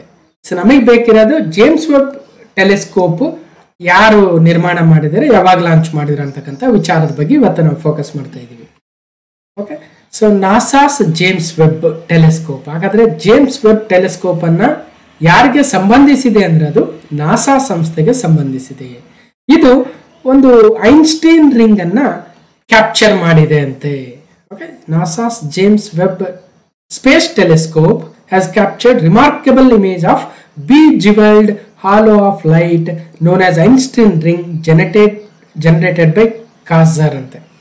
ಇಲ್ಲಿ ಬೇರೆ ಬೇರೆ ವಿಚಾರ ಇದಾವೆ. ನನಗನ್ಸುತ್ತೆ ನಾನು ಜೇಮ್ಸ್ ವೆಬ್ ಟೆಲಿಸ್ಕೋಪ್ ಬಗ್ಗೆ ಒಂದಷ್ಟು ಮಾಹಿತಿಯನ್ನ ಹೇಳೋಣ ಅಂತ. ಸೊ ಈ ರೀತಿ ಒಂದು ಆಕರ್ಷಕವಾಗಿರ್ತಕ್ಕಂಥ ಒಂದು ಫೆನಾಮಿನಾ ನಡೆದಿದೆ, ಅದನ್ನು ಕ್ಯಾಪ್ಚರ್ ಮಾಡಿದೆ ಖಗೋಳ ವಿಚಾರ. ಓಕೆ, ಸೊ ಹಾಗಾದ್ರೆ ಜೇಮ್ಸ್ ವೆಬ್ ಟೆಲಿಸ್ಕೋಪ್ ಇದೊಂದು ಬಾಹ್ಯಾಕಾಶ ದೂರದರ್ಶಕವಾಗಿದ್ದು 2021 ಡಿಸೆಂಬರ್ 25ರಂದು ಉಡಾವಣೆ ಮಾಡಲಾಯಿತು. ಇದು ಇದುವರೆಗೂ ನಿರ್ಮಿಸಿರ್ತಕ್ಕಂತಹ ಅತಿ ದೊಡ್ಡ ಮತ್ತು ಅತ್ಯಂತ ಶಕ್ತಿಯುತ ಬಾಹ್ಯಾಕಾಶ ದೂರದರ್ಶಕ. ಇದರಿಂದ ಸಾಕಷ್ಟು ಯೂಸ್ಫುಲ್ ಆಗಿ ಮಾಡ್ಕೊಳ್ತಾ ಇದ್ದಾರೆ. ಇದನ್ನು ಯಾರು ಡೆವಲಪ್ ಮಾಡಿದ್ದಾರೆ ಅಂದ್ರೆ ಜೇಮ್ಸ್ ವೆಬ್ ಬಾಹ್ಯಾಕಾಶ ದೂರದರ್ಶಕವನ್ನ ನಾಸಾವು, ಯುರೋಪಿಯನ್ ಬಾಹ್ಯಾಕಾಶ ಸಂಸ್ಥೆ ESA ಯುರೋಪಿಯನ್ ಸ್ಪೇಸ್ ಏಜೆನ್ಸಿ ಮತ್ತು ಕೆನಡಿಯನ್ ಬಾಹ್ಯಾಕಾಶ ಸಂಸ್ಥೆ CSA ಜೊತೆಗೂಡಿ ನಾಸಾ ಈ ರೀತಿಯ ಒಂದು ಬಹುದೊಡ್ಡದಾಗಿರ್ತಕ್ಕಂತಹ ಮತ್ತು ಅತ್ಯಂತ ಶಕ್ತಿಯುತವಾಗಿರ್ತಕ್ಕಂತಹ ಬಾಹ್ಯಾಕಾಶ ದೂರದರ್ಶಕವನ್ನ ಲಾಂಚ್ ಮಾಡಿತ್ತು ಡಿಸೆಂಬರ್ 2021ರಲ್ಲಿ. ಬಹಳ ಕಡೆ ನಾವು ಮಾತಾಡಿದ್ದೀವಿ. ಯಾವ ಪಾಯಿಂಟ್ ಅಲ್ಲಿ ಅಂದ್ರೆ L2ದಲ್ಲಿ ನಾವು ಆದಿತ್ಯ L1 ಅಂತ ಕರಿತೀವಿ. ಸೈನ್ಸ್ ಅಂಡ್ ಟೆಕ್ ಅಲ್ಲಿ ಮಾತಾಡಿದ್ವಿ. ಆದಿತ್ಯ L1 ಅಂದ್ರೆ ಏನು? ಲ್ಯಾಂಗ್ರಾಂಜಿಯನ್ ಪಾಯಿಂಟ್ 1 ಅಂತ. ಅದೇ ರೀತಿಯಾಗಿ ಈ James web telescope, space telescope ಅನ್ನ ಯಾವ ಪ್ರದೇಶದಲ್ಲಿ ಇರಿಸಲಾಗಿದೆ ಅಂದ್ರೆ L2ದಲ್ಲಿ, ಲ್ಯಾಗ್ರಾಂಜ್ ಪಾಯಿಂಟ್ 2 ಅಲ್ಲಿ ಅನ್ನೋದನ್ನ ಗಮನಿಸಬೇಕು. ಸೊ ಇಷ್ಟು, ಮತ್ತೆ ಅದು ಯಾವ ರೀತಿಯಾಗಿ ಕಾಣಿಸುತ್ತೆ ಏನು ಅಂತ ಕೂಡ ನೋಡ್ಬೋದು. ಮತ್ತಷ್ಟು ಮಾಹಿತಿ ಇದೆ, ಇದರ ಒಂದು PDF ಕೊಟ್ಟಾಗ ನೋಡ್ಕೊಳ್ಳಿ. ನೆಕ್ಸ್ಟ್ ಕ್ವಶನ್ ನಂಬರ್ 13, ಇತ್ತೀಚೆಗೆ ಯುರೋಪಿಯನ್ ಪಾರ್ಲಿಮೆಂಟ್ನ ಅಧ್ಯಕ್ಷರಾಗಿ ಯಾರು ಮರು ಆಯ್ಕೆಯಾಗಿದ್ದಾರೆ? So recently who has been reelected as president of the European parliament? ಸರಿಯಾದ ಉತ್ತರ ಹೇಳ್ತೀನಿ, Robert Metsola. Robert Metsola reelected as European parliament chief. ಈಗ ನಮ್ಮ ಭಾರತದ ಪಾರ್ಲಿಮೆಂಟ್ ನ ಚೀಫ್ ಅನ್ನ ಏನಂತ ಕರಿತೀವಿ ನಾವು? ಸ್ಪೀಕರ್ ಅಂತ ಕರಿತೀವಿ. ಅದೇ ರೀತಿಯಾಗಿ ಅವರು ಪ್ರೆಸಿಡೆಂಟ್ ಅಂತ ಕರೀತಾರೆ. Robert Metsola won a massive majority with 560 votes at 720 seat parliament first session ಏನಕ್ಕೆ ಕೂಳ್ತಿದ್ರಂತೆ ಒಟ್ಟಾರೆಯಾಗಿ. ಸೊ ಅವರು ಇವತ್ತು ಮತ್ತೊಮ್ಮೆ ಸ್ಪೀಕರ್ ಆಗಿ ಇನ್ನೊಂದು ಟರ್ಮ್ಗೆ ಆಯ್ಕೆಯಾಗಿದ್ದಾರೆ. ಯುರೋಪಿಯನ್ ಪಾರ್ಲಿಮೆಂಟಿನ ಸ್ಪೀಕರ್ ಯಾರು ಅಂದ್ರೆ ರಾಬರ್ಟ್ ಮೆಟ್ಸೋಲಾ. ಇತ್ತೀಚೆಗೆ ರಾಬರ್ಟ್ ಮೆಟ್ಸೋಲಾ ಅವರು ಸುದ್ದಿಯಲ್ಲಿದ್ದಾರೆ. ಅವ್ರು ಯಾರು ಅಂದ್ರೆ ಯುರೋಪಿನ ಪಾರ್ಲಿಮೆಂಟಿನ ಸ್ಪೀಕರ್ ಅನ್ನೋದನ್ನ ನೆನಪಿಡ್ಬೇಕಷ್ಟೇ, ರಾಬರ್ಟ್ ಮೆಟ್ಸೋಲಾ. ಸೊ ಅವರು 2ನೇ ಬಾರಿಗೆ ಈ ರೀತಿಯಾಗಿ ಸ್ಪೀಕರ್ ಆಗಿ ಆಯ್ಕೆಯಾಗಿದ್ದಾರೆ. Robert Metsola, president of the European parliament. President ಅಂದ್ರೆ ಸ್ಪೀಕರ್ ಅಥವಾ ಚೇರ್ಮನ್ ಅಂತ ಕರೀಬಹುದು. ಇನ್ನು ಯುರೋಪಿಯನ್ ಯೂನಿಯನ್ ಬಗ್ಗೆ ಮತ್ತಷ್ಟು ಮಾಹಿತಿ ಇದೆ. ಯುರೋಪಿಯನ್ ಯೂನಿಯನ್ ಅಲ್ಲಿ ಮತ್ತೆ 2 ಭಾಗ ಇರುತ್ತೆ. ಸೊ ನಾವು ಜುಲೈಯಲ್ಲಿ ಮಾತಾಡಿದ್ವಿ. ಯುರೋಪಿಯನ್ ಒಕ್ಕೂಟದ ಯುರೋಪಿಯನ್ ಕೌನ್ಸಿಲ್ ಬೇರೆ, ಯುರೋಪಿಯನ್ ಕಮಿಷನ್ ಬೇರೆ. ಯುರೋಪಿಯನ್ ಕೌನ್ಸಿಲ್ ನ ಅಧ್ಯಕ್ಷರು ಚಾರ್ಲ್ಸ್ ಮಿಚೆಲ್ ಅವರು. ಆ ಚಾರ್ಲ್ಸ್ ಮಿಚೆಲ್ ಅವರ ಸ್ಥಾನಕ್ಕೆ ಇವತ್ತು ಆಂಟೋನಿಯಾ ಕೋಸ್ಟಾರ್ ಅವರು ಬರ್ತಾ ಇದ್ದಾರೆ ಯುರೋಪಿಯನ್ ಕೌನ್ಸಿಲ್ ನ ಹೊಸ ಅಧ್ಯಕ್ಷರಾಗಿ. ಉರ್ಸುಲಾ ವಾನ್ ಡರ್ ಲಿಯನ್ ಅವರು ಯುರೋಪಿಯನ್ ಕಮಿಷನ್ ಅಧ್ಯಕ್ಷರು. ಅವರು ಹಾಗೆ ಮುಂದುವರಿತಾ ಇದ್ದಾರೆ 2ನೇ ಟರ್ಮ್ಗೂ ಕೂಡ. July 2024 part 3 ಮಾತಾಡಿದೀವಿ. ಸೊ ಕಂಟಿನ್ಯೂಸ್ ಆಗಿ ಕೇಳ್ತಾ ಬರ್ತಾ ಇರಬೇಕು. ಪ್ರತಿ ಸಲ ಅದನ್ನೇ ಮತ್ತೆ ಮತ್ತೆ ಹೇಳ್ತಾ ಹೋದ್ರೆ ವಿಡಿಯೋ ಬಹಳ ಲೆಂತಿ ಆಗುತ್ತೆ, ಮತ್ತೆ ಬಹಳ ರಿಪೀಟ್ ಅನ್ಸುತ್ತೆ. ಓಕೆ, ಅದರ ಬಗ್ಗೆ ಆಂಟೋನಿಯೋ ಕೋಸ್ಟಾ ಪೋರ್ಚುಗಲ್ನ ಮಾಜಿ ಪ್ರಧಾನಿ, ಅವರು ಇವತ್ತು ಯುರೋಪಿಯನ್ ಕೌನ್ಸಿಲ್ ನ ಚೇರ್ಮನ್ ಆಗಿ ಆಯ್ಕೆಯಾಗಿದ್ದಾರೆ. ಯುರೋಪಿಯನ್ ಕೌನ್ಸಿಲ್ ನ ಚೇರ್ಮನ್ ಅಥವಾ ಪ್ರೆಸಿಡೆಂಟ್ ಆಗಿ ಚಾರ್ಲ್ಸ್ ಮಿಚೆಲ್ ಅವರಿದ್ದಾರೆ. ಅವರ ಸ್ಥಾನಕ್ಕೆ ಆಂಟೋನಿಯೋ ಕೋಸ್ಟಾ ಬರ್ತಾ ಇದ್ದಾರೆ. ಮತ್ತು ಉರ್ಸುಲಾ ವಾನ್ ಡರ್ ಲಿಯನ್ ಅವರು president of the European commission ಇದ್ದಾರೆ. ಅವರ ಸ್ಥಾನ ಮತ್ತೊಮ್ಮೆ 2ನೇ ಅವಧಿಗೆ ಅವರು ಆಯ್ಕೆಯಾಗಿದ್ದಾರೆ. ಅದನ್ನು ಕೂಡ ನಾವು ಹಿಂದೆ ಮಾತಾಡಿದ್ದೀವಿ. ಹೀಗೆ 1958ರಲ್ಲಿ ಸ್ಥಾಪನೆ ಆಗಿರ್ತಕ್ಕಂಥ ಯುರೋಪಿಯನ್ ಯೂನಿಯನ್ ನಂತರದಲ್ಲಿ ಯುರೋಪಿಯನ್ ಯೂನಿಯನ್ ಎಂದು ಹೆಸರು ಬದಲಾಯಿಸಿಕೊಳ್ಳುತ್ತೆ. ಬೆಲ್ಜಿಯಂನ ಬ್ರೂಸೆಲ್ಸ್ ಅಲ್ಲಿ ತನ್ನ ಪ್ರಧಾನ ಕಚೇರಿ ಹೊಂದಿದೆ. ಅದರಲ್ಲಿ ಎಷ್ಟು ದೇಶಗಳು ಸದಸ್ಯತ್ವವನ್ನು ಹೊಂದಿದ್ದಾವೆ? ಯುರೋಪಿಯನ್ ಯೂನಿಯನ್ ಇತ್ತೀಚಿನ ಸದಸ್ಯ ರಾಷ್ಟ್ರ ಯಾವುದು ಅಂತ ಬೇರೆ ಮೊನ್ನೆ ಕೇಳಿದ್ರು ಅಲ್ವಾ, ಗೊತ್ತಿರ್ಬೋದು. ಅಲ್ಲ, ನ್ಯಾಟೋ ಸದಸ್ಯ ರಾಷ್ಟ್ರ ಯಾವುದು ಅಂತ ಕೇಳಿದ್ರು, ಯುರೋಪಿಯನ್ ಯೂನಿಯನ್ ಅಲ್ಲ. ಇನ್ನು ಕ್ವಶನ್ ನಂಬರ್ 14, ಹೈದರಾಬಾದ್ ಅಲ್ಲಿ 69ನೇ Shobha Filmfare awards south 2024 ಆಯೋಜನೆ ಮಾಡಲಾಗಿತ್ತು. Hyderabad host star studded 69th Shobha Filmfare awards south 2024. ಮುತ್ತಿನ ನಗರಿಯಲ್ಲಿ ಫಿಲ್ಮ್ ಫೇರ್ ಕಲರವ. ಸೊ ದಕ್ಷಿಣ ಭಾರತದ ಚಿತ್ರರಂಗದ ಸಾಧಕರಿಗೆ ನೀಡಲಾಗುವ ಓನ್ಲಿ ಸೌತ್ ಇಂಡಿಯಾದ ಚಿತ್ರರಂಗದ ಪ್ರಶಸ್ತಿಗಳು ಅಂತ ತಿಳ್ಕೊಬೇಕು. ಅದನ್ನ Shobha film fair award south 2024 69ನೇ ಆವೃತ್ತಿ ಹೈದರಾಬಾದ್ ಅಲ್ಲಿ ಇತ್ತೀಚೆಗೆ ನೆರವೇರಿತು. ಅದರಲ್ಲಿ ಕನ್ನಡದ ಅತ್ಯುತ್ತಮ ಚಿತ್ರ ಪ್ರಶಸ್ತಿಯನ್ನ ಡೇರ್ ಡೆವಿಲ್ ಮುಸ್ತಫಾ ಪಡೆದುಕೊಂಡ್ರೆ, ಸಪ್ತ ಸಾಗರದಾಚೆಯಲ್ಲೋ ಮತ್ತು ಟಗರು ಪಲ್ಯ ಸಿನಿಮಾಗಳು ಸೇರಿದಂತೆ ಸ್ಯಾಂಡಲ್ವುಡ್ನ ಹಲವು ಚಿತ್ರಗಳು ಪ್ರಶಸ್ತಿಗಳನ್ನು ಬಾಚಿಕೊಂಡವು. ಜೊತೆಗೆ ಹಿರಿಯ ನಟ ಶ್ರೀನಾಥ್ ಅವರಿಗೆ ಸಮಾರಂಭದಲ್ಲಿ ಜೀವಮಾನದ ಸಾಧಕ ಪ್ರಶಸ್ತಿ ನೀಡಲಾಯಿತು. ಜೊತೆಗೆ ಸುಧಾ ಬೆಳವಾಡಿ, ರಂಗಾಯಣ ರಘು ಅವರಿಗೂ ಕೂಡ ಪ್ರಶಸ್ತಿಯನ್ನು ನೀಡಲಾಯಿತು. ಒಟ್ಟಾರೆಗೆ ಅತ್ಯುತ್ತಮ ಚಿತ್ರ ಡೇರ್ ಡೆವಿಲ್ ಮುಸ್ತಫಾ, ಅತ್ಯುತ್ತಮ ನಿರ್ದೇಶಕ ಹೇಮಂತ್ ರಾವ್ ಸಪ್ತ ಸಾಗರದಾಚೆಯಲ್ಲೋ, ಅತ್ಯುತ್ತಮ ಚಿತ್ರ ಕ್ರಿಟಿಕ್ಸ್ ಪಿಂಕಿಯಲ್ಲಿ, ಅತ್ಯುತ್ತಮ ನಾಯಕ ನಟ ರಕ್ಷಿತ್ ಶೆಟ್ಟಿ, ಅತ್ಯುತ್ತಮ ನಟ ಪೂರ್ಣಚಂದ್ರ ಮೈಸೂರು ಯಾವುದು ಕ್ರಿಟಿಕ್ಸ್ ವಿಭಾಗದಲ್ಲಿ, ಅತ್ಯುತ್ತಮ ನಾಯಕ ನಟಿ ಸಿರಿ ರವಿಕುಮಾರ್. ರಂಗಾಯಣ ರಘು ಅತ್ಯುತ್ತಮ ಪೋಷಕ ನಟ ಆದರೆ ಅತ್ಯುತ್ತಮ ಪೋಷಕ ನಟಿ ಸುಧಾ ಬೆಳವಾಡಿ. ಓಕೆ, ಹೀಗೆ ಇದು ಫಿಲ್ಮ್ ಫೇರ್ ಅವಾರ್ಡ್ ಸೌತ್ಗೆ ಸಂಬಂಧಿಸಿರ್ತಕ್ಕಂಥದ್ದು.